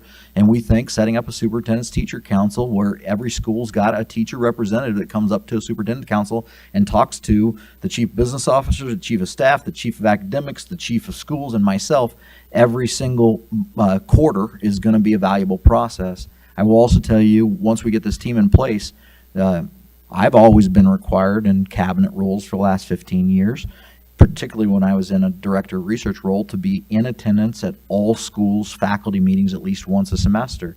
In a district of this size, it's really tough to do that because there's just too many schools. But with a team of 5 chief officers, 2 on the business side, 2 on the education side, we're going to have high expectations for getting out to faculty meetings at least once a semester amongst once of us, so they can hear what are the initiatives of the district, not only from an academic perspective, but also from a business perspective. It's very important our faculty, our operations teams, and this is not just schools, we've got to get out to our operations teams as well, got to get out to transportation operations. It's very, very important that they hear that the district office knows where we're at. They need to hear the story of SSC moving here. They need to hear the story of ASC moving here, so they understand that, hey, the district as a whole is trying to make things work to keep as many of these schools open as we possibly can. So there are going to be systems of checks and balances along the way, and we just have to slowly develop these things as we get this team together to help manage and run this district for the next several years, we hope. Okay, I think you might have answered my next question, but Dr. Strom, I really noticed as you've taken the helm that you were, as Mr. Smithson mentioned earlier, it really was an incredibly challenging time for you to enter in and jump in. And from where I sit, I think you've been very responsive to feedback, and that you really do have a desire to elevate the educational environment for all students and their families. The foundational piece of that environment needs to be an arena in which diverse ideas from multiple perspectives can be shared without fear of retribution, which has existed in the past in Mesa in recent history. So many have expressed dismay over the hostile work environment that existed and that had developed. Again, the community is concerned that this environment will not be done away with if current leadership persists, but they persist just simply with a new title. So again, I think you kind of answered it in this last question with the a willingness to provide opportunity for teachers, and in those monthly or monthly, are community members going to be allowed to be in there as well, providing or asking questions, providing input? I think that's really what I've been hearing is they really want to make sure that their voices are heard as parents of the students that attend here, and that they will not be treated in such a way that their voices are not valued. So we already have some good avenues for parents to get involved. We have the superintendent's parent council. We also have the other parent. Parental advisory. Yep, thank you. Mesa Parental Advisory Committee. So we have 2 parent councils, and we welcome anyone who wants to get involved in that, to express their interest to governing board members for one of them, and express their interest to their principal, I think, for another one, because we'd love as many people as principals will put forward for that, for the other committee. We also are making efforts. Mr. Moore has been tasked with standing up community budget committee. I don't know what his final name for that's going to be, but I've given him the freedom to name and get some constructs together. But what we want to do is have the community understand what we're doing budgetarily, understand why our asks for certain capital initiatives may be what they are, and then we want the community, if we're lucky enough to earn the vote of the community like we did in 2012 and 2018, to get capital revenues in the district, we want the community to be part of the process of understanding what projects we're going to do and why, and kind of have them be on board with the projects we're doing and why before we bring it to the board, because ultimately it's the board decision, and that's why you guys are elected. You control the finances of the district. So, there are efforts to get more and more community members involved in Mesa Public Schools, and we do welcome feedback. Once again, those regional meetings that we eventually will get set up. Now, remember, these regions aren't going to take place till 26, 27, and so you got to kind of time things out, right? And so those regional meetings will be another avenue for parents to get involved. You can imagine we have a SIAC for schools, school improvement committees, right? And you can imagine the regional executive director, the learning community director, having a regional parent meeting where they're talking about that community of schools and how to improve that community of schools. Okay, then my final question for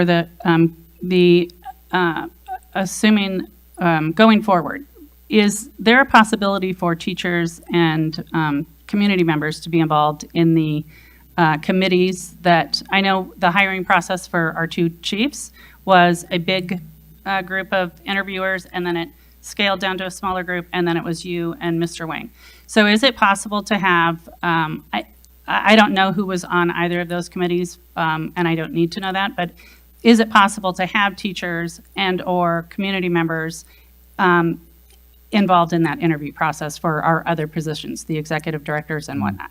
Well, pending governing board approval, tonight, we will get immediately to work with the chief of schools and chief of academics and the chief of staff on how we structure the next 12 hires. The next 12 hires are the executive directors and the directors. I will tell you that one of the ideas that we're playing with right now is, in my own mind, is running a process similar that we did for the chief of staff and chief of schools, where a large committee, and by the way, that large committee includes representatives of all of our associations, from our classified staff to our administrative staff to our teaching staff, and to our MAX staff, our certified supervisor staff. So we have representatives from a variety of different swaths in that large committee panel, down to a small committee panel. And then what we're thinking is, once we get that selection process of the people down, and maybe for those 6 learning community jobs, that we run a process like we have with the principals in the past, where communities then can come in and interview the 6 people, right, that are selected, so we can find best fit, because best fit's really important. Maybe this executive director is a better fit for this region, and that executive director is a better fit for that region, as opposed to Dr. Strom sitting and choosing and saying, you're the best fit in this region. Let's get the community involved in where the fit is for the executive director portion of it. So I have sorry, I have a piggyback question. So not all of our teachers or classified staff are part of an association. So can we expand the teachers that are chosen for committees to not just be association teachers, but teachers that are not involved? We will certainly take that feedback. Okay, thank you. And that is one of the things that I have really appreciated is that you are very responsive and open to feedback and open dialogue and communication. And it is my hope that that leadership extends down to, filters down to every one of our leaders, whether they're at the district or at the local level. Then finally, I know during this study session, I had asked, what if when we're hiring, because right now the next phase will also be internal only candidates. What if we can't find a qualified candidate or an executive director for a learning community, regional learning community that just doesn't fit with that community? We are willing to go outside and post that, correct?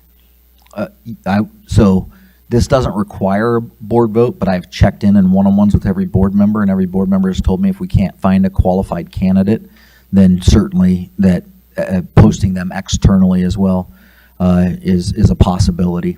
We do think we have awfully talented people here in Mesa Public Schools, and we do think with the right expectations, with the right key performance indicators, with the right guardrails, people can live into to maximizing their ability with us.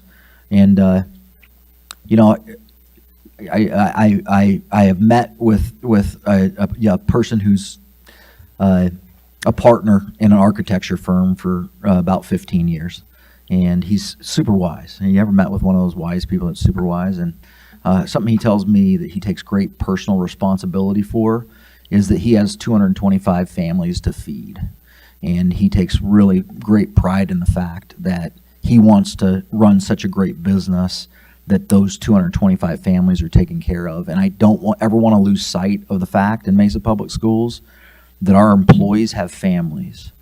And those families are just as important to us as those employees are. And so that's one of the reasons we have an expedited timeline to get through this through December. Unfortunately, there may be, not always, there's going to be some attrition, and some people are going to get some jobs elsewhere, and we hope this doesn't affect 50 people. We hope it affects less because some of that natural attrition that occurs, but there might be some people in the end that need to plan for their family, so we're trying to expedite this process. But then also, to bring up that, the reason I'm bringing it up is because there's a lot of great employees that have given Mesa service for 20 years and 25 years, and they have a lot of great ideas, and they can live into high expectations. I know they can, and so I think we do have a little bit of an obligation to make sure that those internal candidates have a shot, because I do really take a lot of personal responsibility in the fact that we want to help families out as much as we can. I'll tell you this, my wife and I had 3 kids in 3 years, and I was a teacher.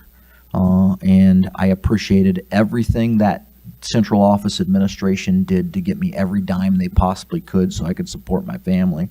And I certainly would have appreciated if we were in a time of declining enrollment that they would have given me an opportunity first for my teaching job so that I could help my family out. And so those ideas go through my mind, and I know everything we're doing is not perfect right now, but I think it's as best as we can do given the situation we're in. That's all I have. Thank you, Mrs. Vinson. Mrs. Hutchinson? Thank you, Madam President. Dr. Strom and Mr. Wing, at the last board meeting, you were very receptive to a suggestion that when we personify the reorganization plan, that positions and job descriptions would include the suggestions, the ideas, the experiences of the people doing the work. And you were in agreement to that, and I really appreciate that. And I have had a lot of employees comment to me as I've been visiting schools that they were very appreciative of your acceptance that their ideas and their suggestions would work into the reorganization plan. And one of the things that I'd like to piggyback on what you just said about the selection, particularly of the 6 regional directors, the 6 executive directors. And because I asked the question in our FAQs about how this reorg is going to help us live our promise. How is it going to help us make sure that the portrait of a graduate is realized for every kid? And this was, I thought this was a great answer. I'd like to state it to the public. The region centered around the 6 comprehensive high schools will allow the executive director of each region a smaller sphere to supervise, allowing for more time spent knowing and understanding their region, allowing them to serve that region by strength and need. And based on that answer, which is genuine and authentic about how you're doing the reorg, one of the things that we have done in Mesa Public Schools is just what you mentioned. When we had a principal that was going to be chosen for a school, there were evenings, parents could watch the interviews, they could give feedback, and I'm going to suggest, like your selection as superintendent, we did feedback sessions. I got hundreds of pages of feedback from the community. They watched your interview on live stream. People were able to ask questions. They did so through the board. When we're inclusive and when we're participatory, I couldn't agree with you more, Ms. Benson. I think we get a better decision. The better decision was to select you as the superintendent. You were the right fit for this community because the community told us that. And before we have executive directors, I hope we'll listen to the 6 communities, the learning communities, because I really believe that the people doing the work and the parents of the students that we will serve should have some input on who that leadership should be. Thank you, Mrs. Hutchinson. Mrs. Chaffee? I appreciate that as we've gone through this process, Superintendent Strom, that you've kept us informed and that you've given us the timelines so we know what to expect. We weren't caught off guard, and I think that's been really helpful as a board member. It's really important for me that we do what's right for our students and for our staff, and I feel that we're having good conversations about making sure that that happens. Regardless of what happens in district and boardroom, I have a lot of faith in the people on the ground who are working with our students every single day. But it is really important to me that we as a board keep having conversations about how this is going to impact student outcomes, how this is going to impact supporting our staff, so that we can make sure that we are having those KPIs, those key performance indicators, to make sure that we are moving the needle on those things. And I hope that we can work together in all of these hires and make that happen.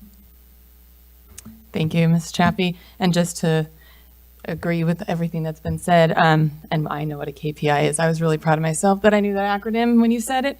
But I think that as a board, we hire the superintendent and we evaluate the superintendent.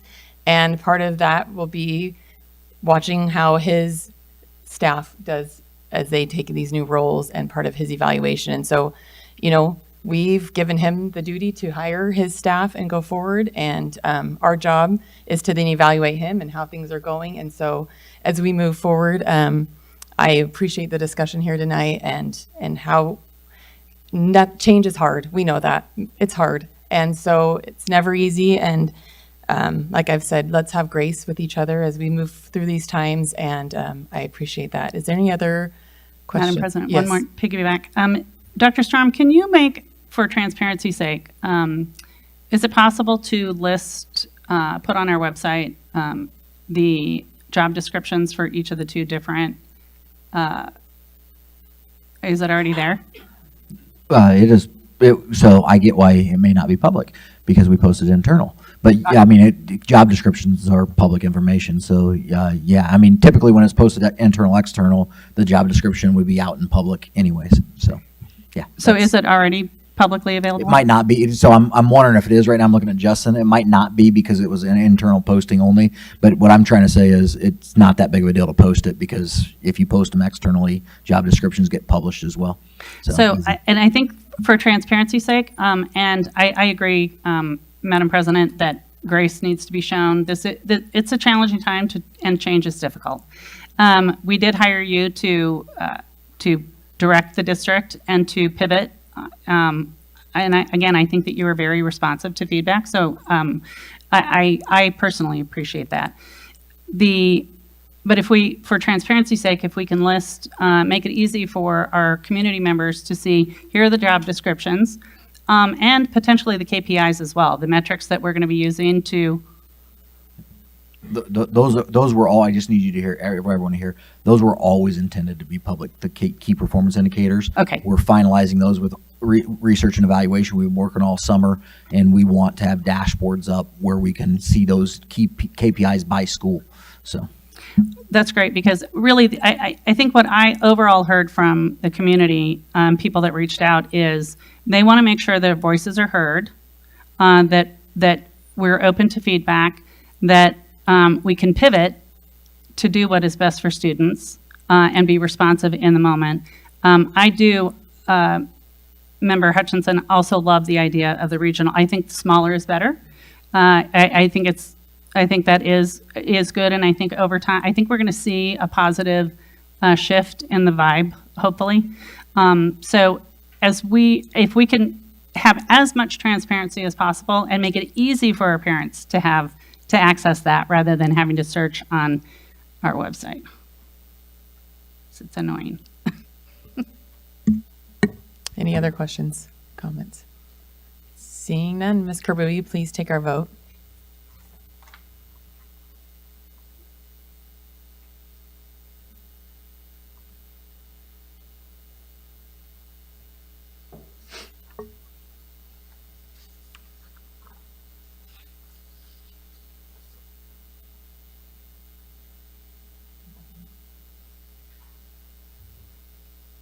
With a vote of 4 yeas, you've approved the personnel request, including the addendum, and I failed to excuse Mrs. Walden from our regular meeting. I excused her in our study session, but I don't think I did it in our regular meeting, so I just wanted to excuse her.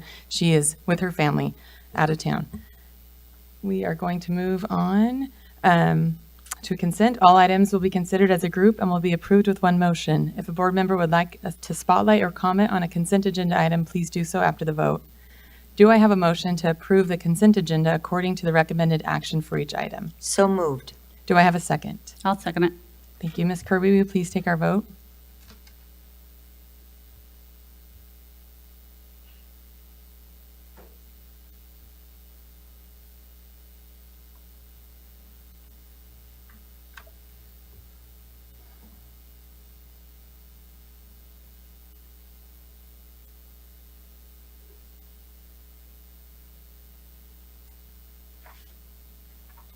With a vote of 4 yeas, we have approved the consent agenda items according to the recommended action for each item. Moving to our action items. Do I have a motion to approve a contract increase for $150,000 for ID cards for Smart Tag system? So moved. Do I have a second? I'll second it.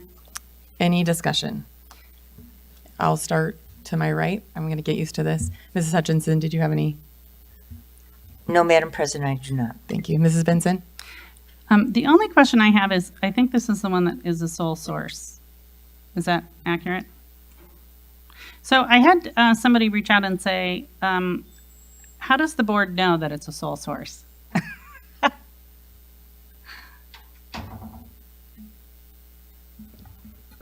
Member Benson, the board approves, I believe in June or May, prior to the year starting, all sole source vendors.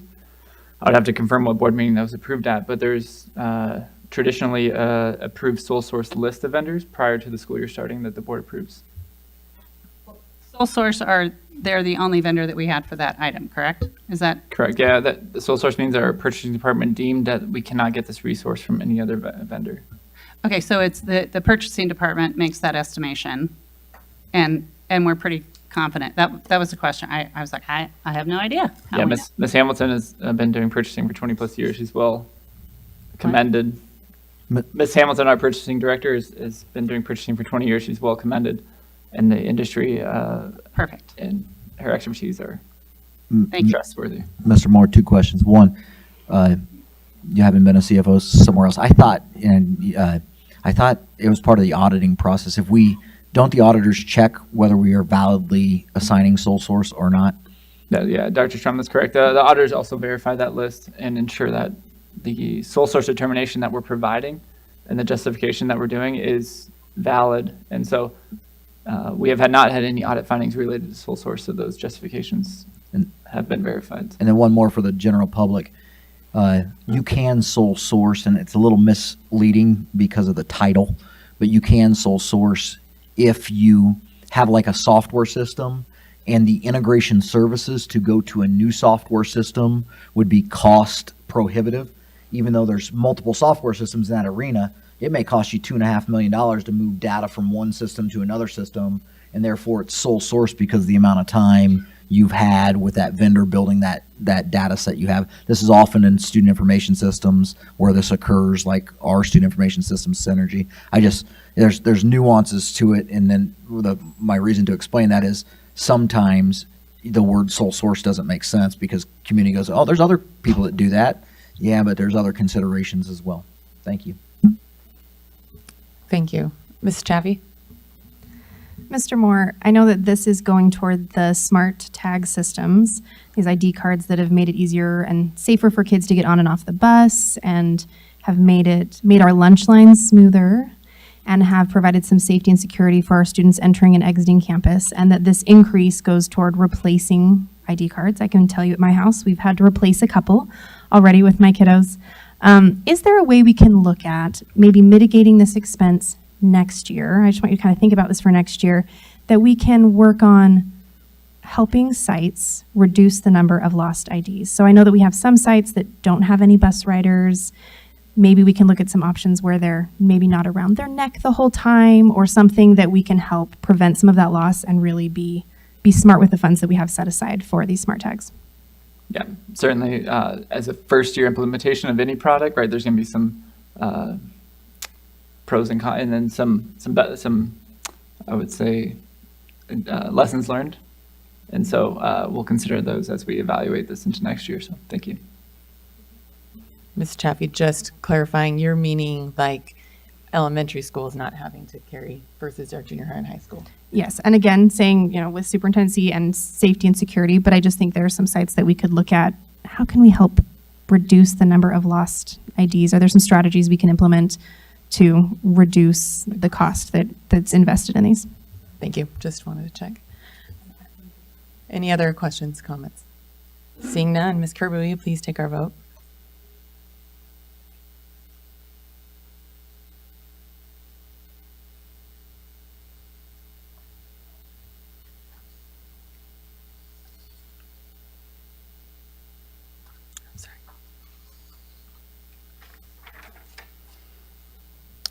With a vote of 4 yeas, you've approved a contract increase for $150,000 for ID cards for Smart Tag system. The next item, do I have a motion to approve a contract increase for $500,000 for fire detection system replacements? So moved. Do I have a second? I'll second it. And Mrs. Hutchinson, we'll start. Do you have any questions? I was wondering why we were approving the monies in advance before the grant money was provided by the SFB.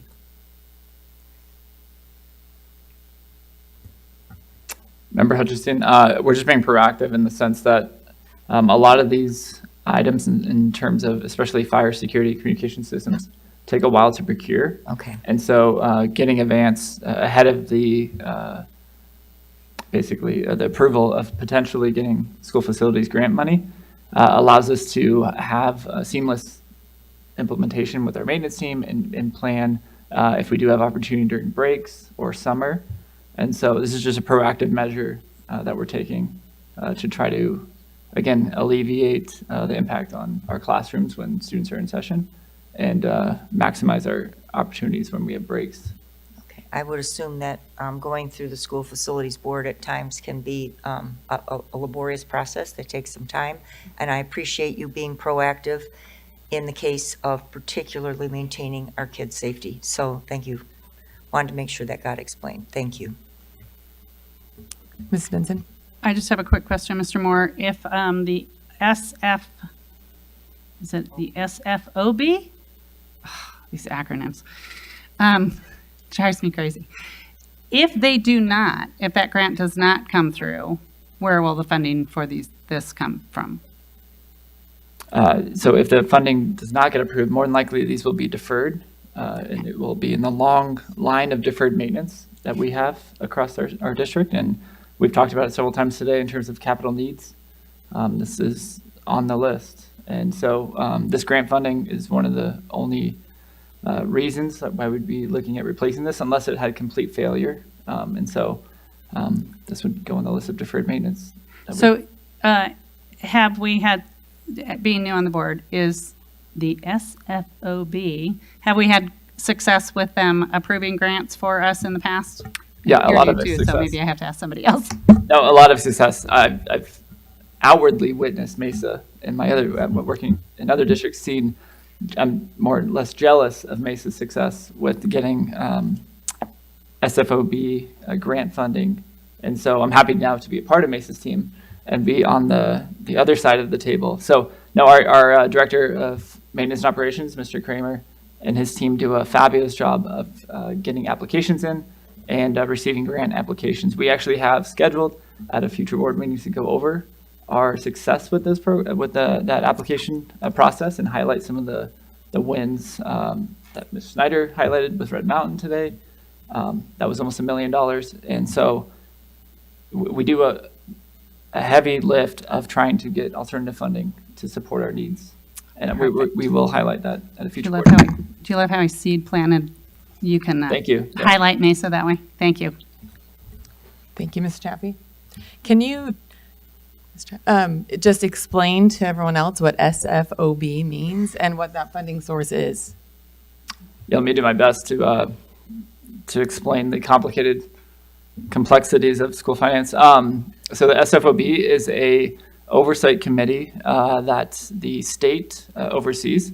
And so with that oversight committee, the state budget, they appropriate funding for grants that schools can go after, and all public schools are eligible to go after facility grants. The grants are awarded based on several factors, but one is the district's ability to meet the minimum adequacy guidelines, or MAG is another acronym for you. And so if, for example, one of our fire security or communication systems is not up to MAG guidelines, we can apply to the SFOB and say, hey, we're not meeting the guidelines. Please consider this project for approval. And through that process, the SFOB has several liaisons and people who evaluate these grants and award based on need. Rural districts have a higher priority versus kind of Maricopa Central districts.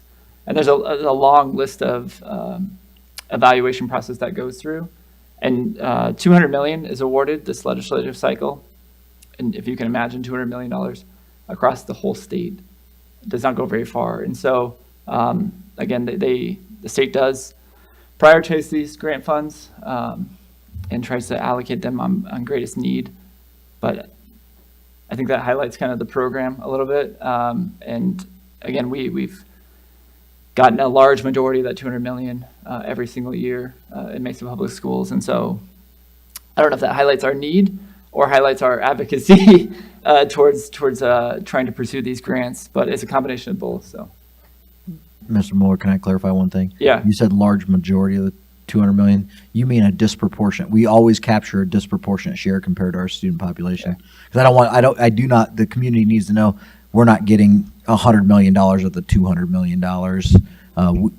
We are getting, if we're 5% of the population, we are active enough where we're collecting more. And the reason that all matters is because the state just went through a capital lawsuit over the last 7-8 years. The judge has ruled on that capital lawsuit. There will be an appeal, so we don't know where it's going to finalize itself out, but the capital lawsuit's initial findings out of the judge are that the state legislature has not met its requirements to provide its constitutional obligation for public schools in terms of capital funding. And that's demonstrated in the building renewal grant being up for a little over $200 million this year, and the money's pretty much already gone because there's so many needs in the state of Arizona. And the reason I highlight all that is because in Mesa Public Schools, we then sit back in gratitude of this community for continuing to show up and vote for local matters that help us with our capital funding. So all these things, we're so interconnected together. All these things are so interconnected, and I think it's just important for people to continue to understand the complexities of capital and maintenance and operations funding in the state of Arizona. Thank you. Any other questions? Seeing none, Ms. Kirby, will you please take our vote?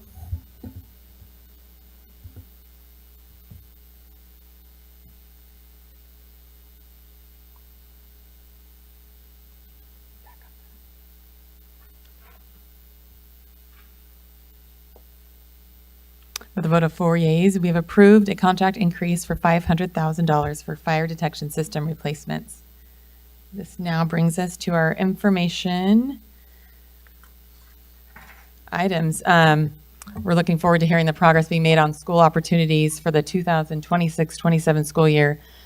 Mr. Wing, time is yours, and Ms. Kirby will take over for being timekeeper right now. Oh, you got it on? Multitasking, timekeeper, and Okay, let's see. speaker. Here we go, all you. Throughout this semester, we'll be sharing 3 important considerations regarding school opportunities. As I shared earlier, while school has just started, for the business side, we're looking at already working on staffing budget for the 26-27 school year. 3 major areas for these school opportunities. One is to increase our Franklin traditional school model from a K-8 to a K-12, adding the 9th through 12th grade. Also Shepherd, make a Shepherd a 7-12 college ready school, and then also participatory staffing. Today I'm only going to give you updates on the Franklin Brim Hall, Franklin going K-12, and then also the participatory staffing, just because we've had recent meetings since the last time we spoke about this. So some updates regarding the Franklin going to K-12. We did have Mr. Tommy Eubanks, our Director of Athletics, review all of the campus, including the gym, ball fields, etc., to determine what sports we can offer for that small high school 9-12 format. We have had 2 listening sessions. Combined, we'd have had over 350 families attend, highly engaged in interest in the Franklin going to K-12. And then also, we're continuing as department leaders, making sure we're being prepared for a possible transition, such as transportation and how transportation is affected with this consideration. Along with that, our Planning and Boundary Design Advisory Committee, that includes board-appointed members, took in some consideration of a reboundary, in this case of Wilson Elementary School. As a result of us considering the Franklin K-12 setting, our current Brim Hall campus does not have enough classrooms to have it be a full K-12. So last time I shared, we considered different options, and in this case, leveraging an elementary school, one that is in close proximity to Franklin Brim Hall, one that has been declining enrollment considerably over the past 5 years and projected to moving forward. PABDEC, that Planning and Boundary Design Advisory Committee, has gone through all of this information, the rationale, and on August 18th, they made a recommendation to split the Wilson Elementary into 3 different school boundaries, the Johnson, the Madison, and the Jefferson. If you look above in the slide deck, it'll show in the gray area Wilson boundaries. It's a little unique. There's that little triangle or whatever it's called that passes Johnson going into Wilson. That will go into Johnson, and then south of Madison will go to Madison, and then you'll see that little square on the southeast side that will belong to Jefferson based on that PABDEC vote. However, that is not official. A couple reasons why. One, and according to our policy, we are required to have hearings to allow the school communities to attend and provide feedback, questions, information regarding that decision. It'll be held on September 3rd, September 9th, and September 10th at 3 different schools, giving families opportunities to attend one or two or all three of the hearings, to be quite honest. PABDEC will then reconvene September 29th, consider their vote that they held on August 18th, consider the information provided to them, and they'll vote again. Could be a vote to keep the vote that they made on August 18th, or they can revise the vote. Ultimately, October 23rd, the governing board, the PABDEC's recommendation will be submitted to the governing board for your consideration. Dr. Strom. Just want to make sure the community hears. We live in a parent choice environment in the state of Arizona, and these are transportation boundaries.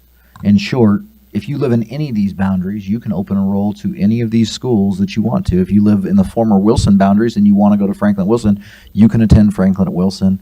And so I just want the community here, you can attend any one of these schools you want to. You just have to open enroll. And these are essentially boundaries established for busing purposes. If you want to bus and you want to go to Madison, you'll have to live in that yellow area, if that makes sense to you. Thank you, sir.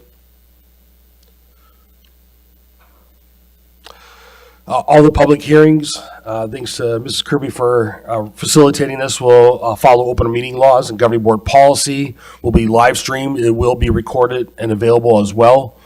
We'll feature a short information present. Every hearing will have a short presentation from the district administration, providing rationale to the families prior to answering their questions and seeking more information from them. And I already shared that the hearing will involve the community asking those questions. Communication, our communications department is highly engaged following our governing board policy and how we communicate to our families. Parent Square message were sent out to all impacted school communities on August 20th. A mailer is sent to all addresses in the impacted boundaries. We do have a designated webpage for this information, and the flyers are posted at impacted schools and in our lobby. Participatory staffing. This is a carry forward from last school year when we met with 14 principals who oversee some of our smaller schools. Based on that community of practice, we're moving forward with some considerations, and one was our staffing models of our small schools through participatory staffing. So we're working with 5 small schools. They're stated here: Washington Elementary, Lehigh, O'Connor Elementary, K-8 STEM Academy at Red Mountain Ranch, and also Shepherd Junior High. We are on purpose using the participatory, meaning there are going to be different stakeholders involved in seeking a staffing model that'll meet the revenue and expense, getting it close because of that smaller school. It will include parents of that community along with staff as well.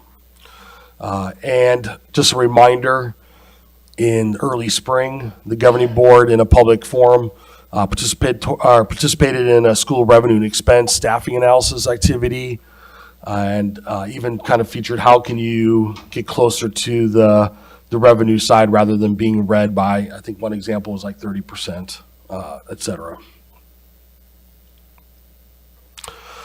What this could mean, the school's expenses should be proportionate within a range to its revenue. Staffing models for these 5 schools will differ from other schools. In fact, these staffing models may differ from each of these 5 schools. It'll be based on the community participatory staffing for each community.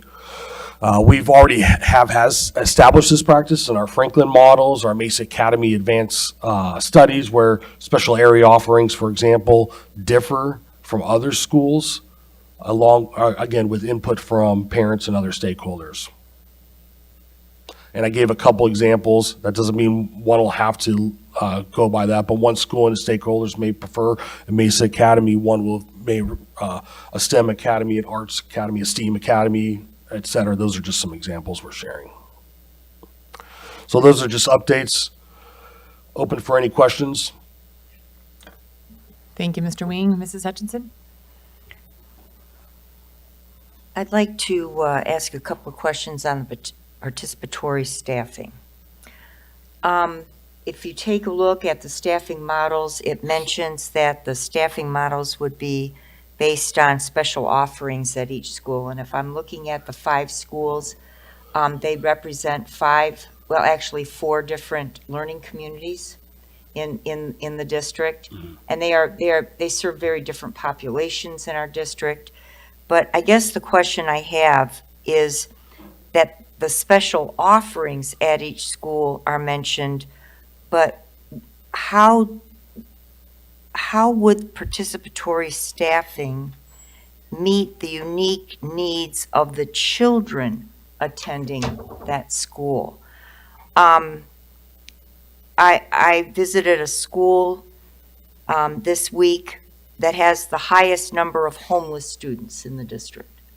I visited a school last week that had the highest number of English language learners in the district.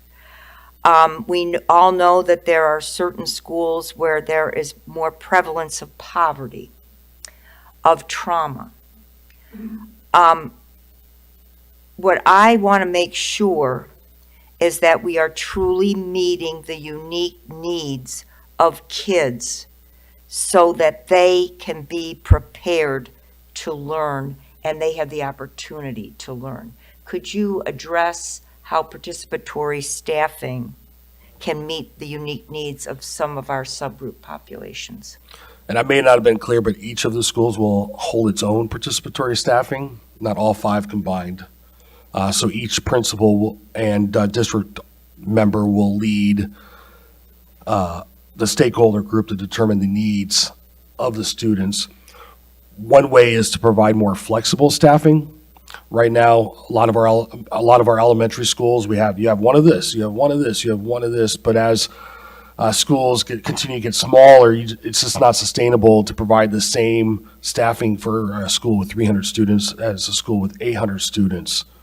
With that said, there's possible opportunities for flexibility on how to leverage the staff to meet the needs of the students in each community. So I think the interest is not only the participatory, meaning you're getting different stakeholders to participate in developing such model, but also leveraging flexibility and not the, hey, every year you get the same thing, you hit it 10 years ago type of model as well.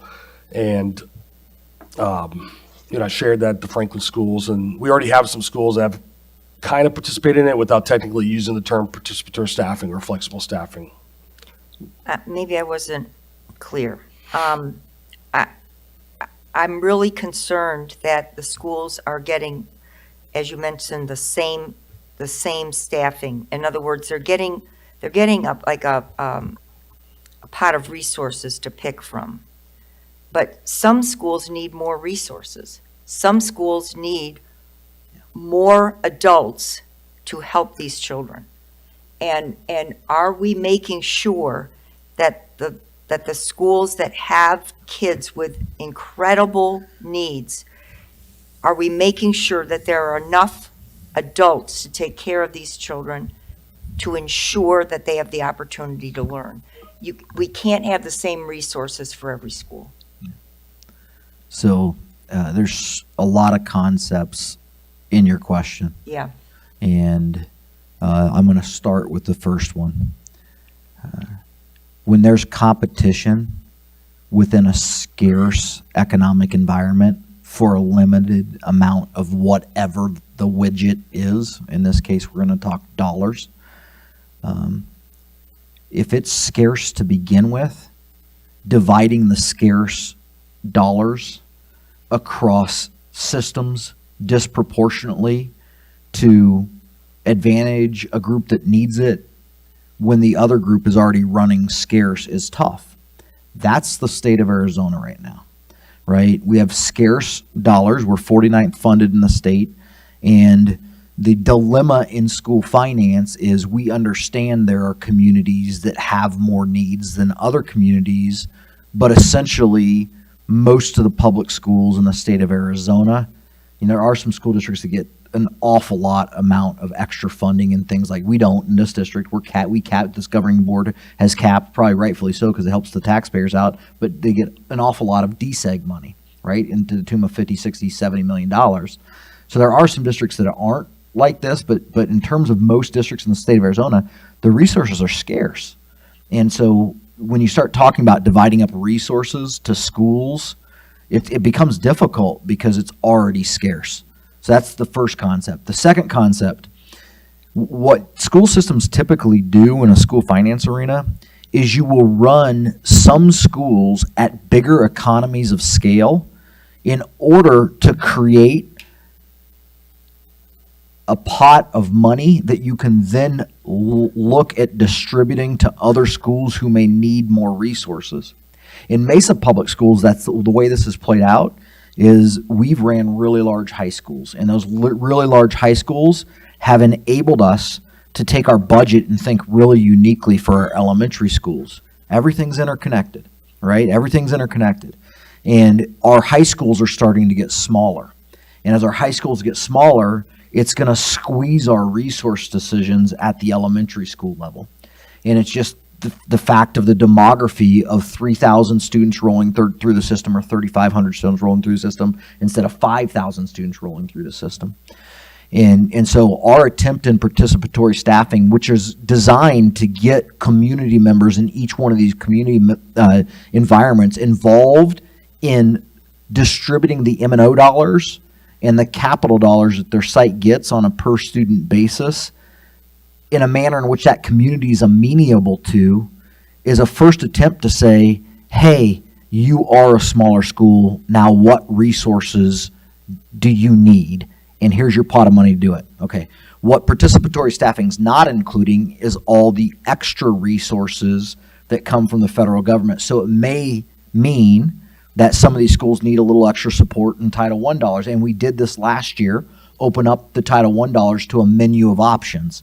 And they may have menus of options they can choose in their Title I dollars to supplement the things they're doing in participatory staffing. What if the school's not Title I? We have other pots of money that we can add to, like cash funds, that we can add to maybe help them out in the ELL arena, or in, let's say, the math intervention arena or the reading intervention arena. Unfortunately, the more we use those cash funds, the more we draw down our reserves, so there's a downfall to doing that as well. And so I guess what I'm trying to say is we're going to make every attempt in Mesa Public Schools to understand what each community needs to get them the resources to live into our promise. We are going to do that. But I also need people at the same time to understand we live in a scarce educational funding environment.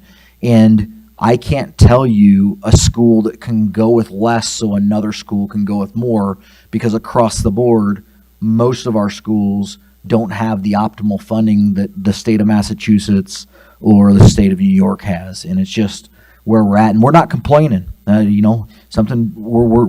living into the challenge. We know we are in this state, and we're grateful to be in the state educating kids, but we also aren't going to step back and not present reality to folks. This is the reality of where we're at. So we're going to make every attempt, I need you to hear that, to make sure these schools get what they need. And the local community, one of the things we like about participatory staffing, which came out of the idea of participatory budgeting, which is a thing that municipalities do across the world, is that we give local influence in decision-making for that local community and how they spend their revenues that they generate. To expand also, what we heard from the 14 principals last year in that community practice is that while you do give me this adult, whatever position A, I need that position adult for some other need for students. So that's another thing that came up from that community practice on how do we leverage the adults versus you determining how we leverage the adults to meet to meet the needs of each community's students. I appreciate the answer. I have another question, but I'll save it for, because I know we'll do an FAQ on this. So thank you very much. Appreciate the time. Sorry. No problem. Mrs. Benson. I just want to mention, I actually like the idea of the participatory staffing model. The idea that, especially as we move into regional learning communities,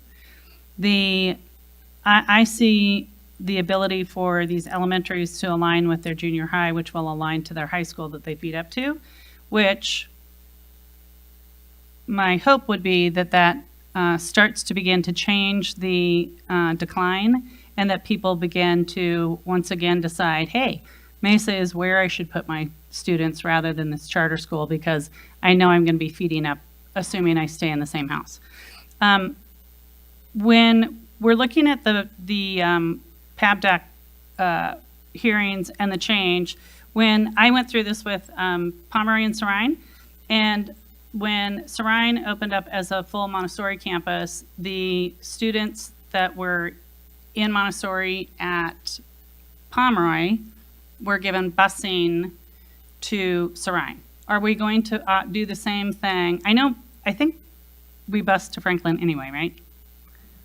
But are we going to be offering, like if I don't physically know this area, so like if somebody from Johnson, because it's my understanding that we're going to offer up, that's the idea of moving the elementary to Wilson, that it gives space for Wilson students in particular if they want to try Franklin.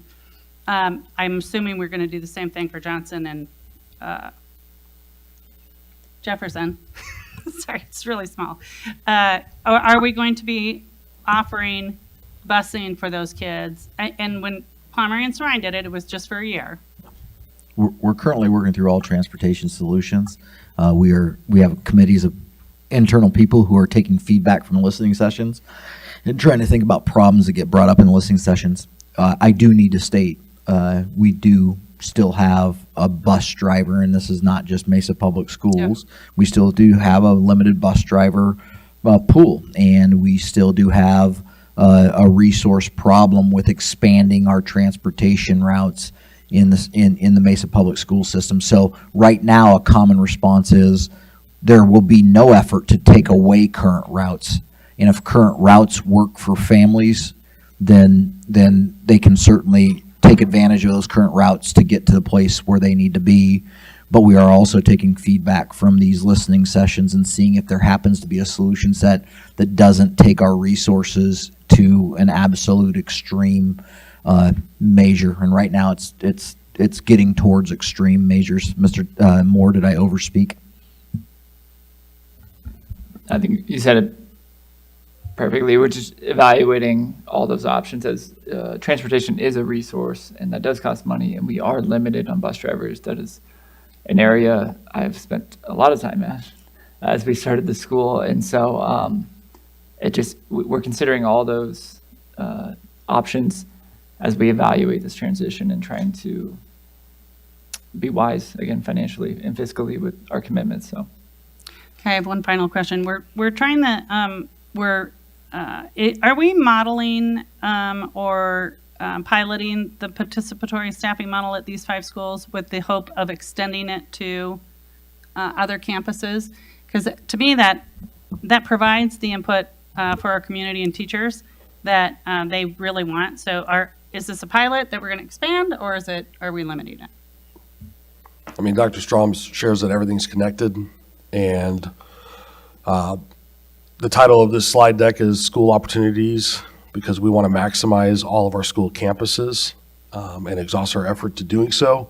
So it's likely as we're declining enrollment, there'll be continued smaller schools that we will have to leverage and look at how we staff in order to maintain those schools. And so I can see this being I can see the strategy being incorporated with many schools in the upcoming years.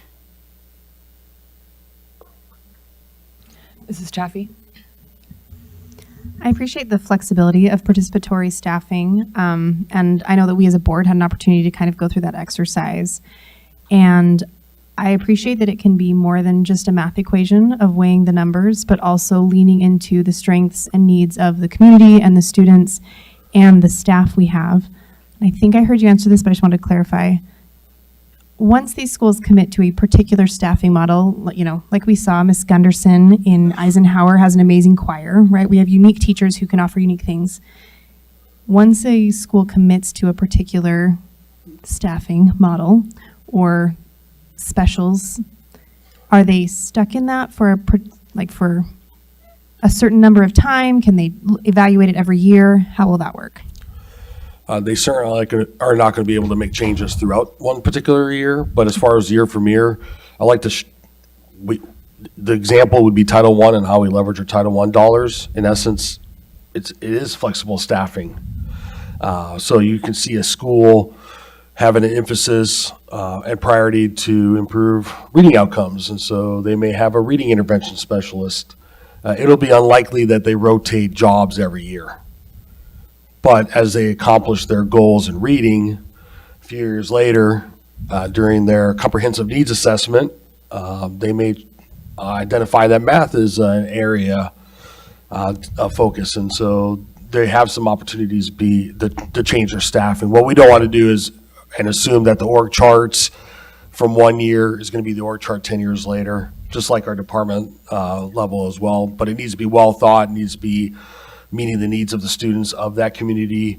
And in this case, as Mrs. Benson shared with our organizational redesign, it'll have a regional based focus. They'll have an executive director overseeing the region, so there's a little bit more alignment involved as well. So the other thing to be clear, it's not going to be about the person, it's going to be about the need of each school.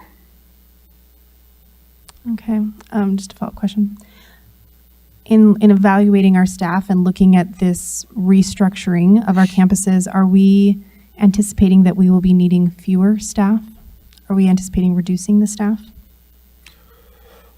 Well, our enrollment is declining, which means our revenue is declining, and 85 to 90% of our budget is staffing. So in general, I'm going to make an assumption we're going to be declining in FTE, full-time equivalency as well. But it's not going to be on purpose because of these schools doing participatory staffing.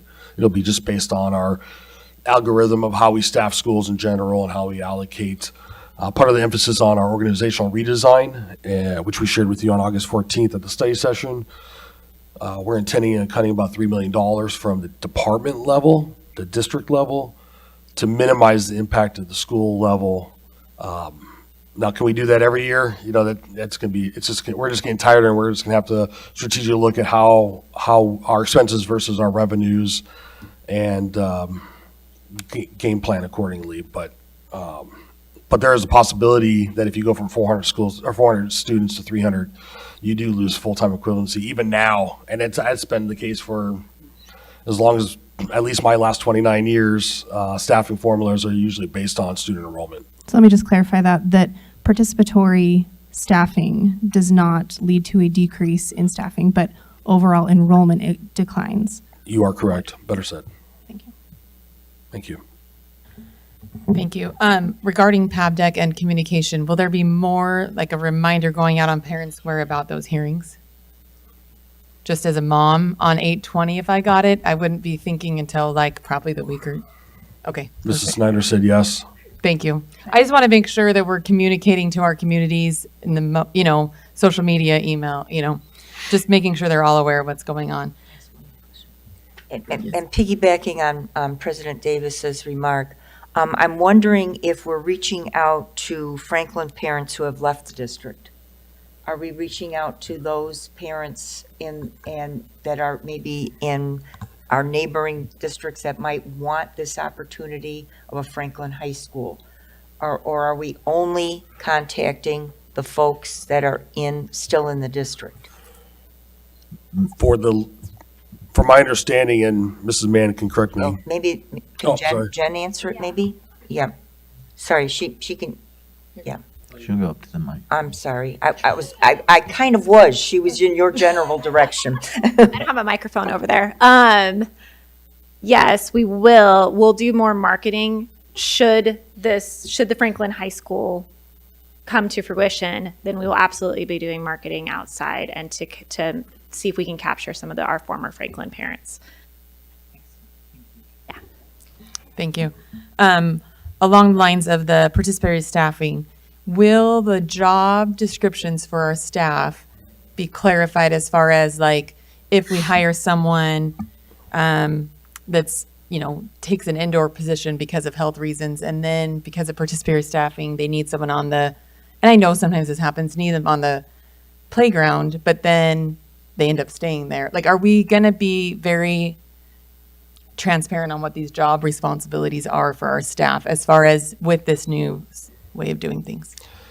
Yeah, everything will have a job description. It'll be based on the need of the position. Not really a focus on the person or people. It'll be based on the needs of the school. Another thing that we're working with these five principals is that you're not limited to the job descriptions we currently have. There's multiple school districts that have leverage staffing differently than Mesa Public Schools, and so we're open for any consideration. And because of that, we'll need to have a clear, transparent job description with roles, responsibilities, qualifications, et cetera. As far as the Americans with Disabilities Act, the interactive process is done through Human Resources, and that's a case-by-case situation depending on the individual and their job. Okay, thank you. And then with that, like principals having input, that will all be clearly stated as these people are hiring. Now, what about people that are currently at those schools in job positions and maybe that job is no longer, how will that? I mean, just in general, Dr. Straumer shared earlier, we prefer to keep our staff in Mesa Public Schools, and so we consider timing, such as the organizational redesign being done by winter break. We understand that it doesn't always work out, and so we have always prioritized providing people as much notice as possible. Last year, for example, we notified people 4 to 5 months in advance, which is unheard of in school districts and definitely unheard of in the privates. We are still the largest school district in Arizona. We are still a very large employer in Arizona, not just in the city of Mesa, but throughout Arizona or comparable to Arizona. So we have opportunities out there. So our intent is to try to provide opportunities for staff to seek positions in possible other areas within the school or other areas within other schools. That continues even without participatory staffing, just because of decline enrollment. One school teacher counts go up or down or whatever. So every year we try to maximize and give opportunities first for our internal staff to access other jobs within the system. Thank you. One more question. How do we ensure that our front office, because we all know how busy our front office staff is, and they are the face of our schools when our community comes in. How do we, with this new process, make sure that we're making sure they have adequate staffing for the front office and can provide the customer service that we need for these families? Certainly. We'll probably, like any design team or committee, we have some guardrails. So the office will not be vacated. Thank you. We don't need AI taking over our front office. Not yet. Ever. Not yet in my lifetime. Okay, I'll give you that. Thank you. Any other questions, concerns? I just want to say, having gone through the Pomeroy and Serine PABDAC change, the district did that exceptionally well in communication and in making sure families and community members were known or able to participate. They sent out numerous communications, so I feel confident that the same thing's going to happen here, and we're truly meeting a need in that area of Franklin. So I like that. So I just wanted to give kudos because I know that it's happened a couple of times, and having directly been through the process, it went well. Thank you, President Davis, for increasing the time for this matter. Thank you, timekeeper, for letting it go a little long. And thank you all for your input and participation tonight. I do want to tell our board members there is a spreadsheet. If you have it, I know there are probably more questions that you can complete on there. I know I have some more that I'll add, if you'll add those in there for us. And do I have a motion to adjourn the meeting? So moved. Do I have a second? I'll second it. Thank you. Any discussion? Seeing none. Ms. Kirby, will you please take our vote?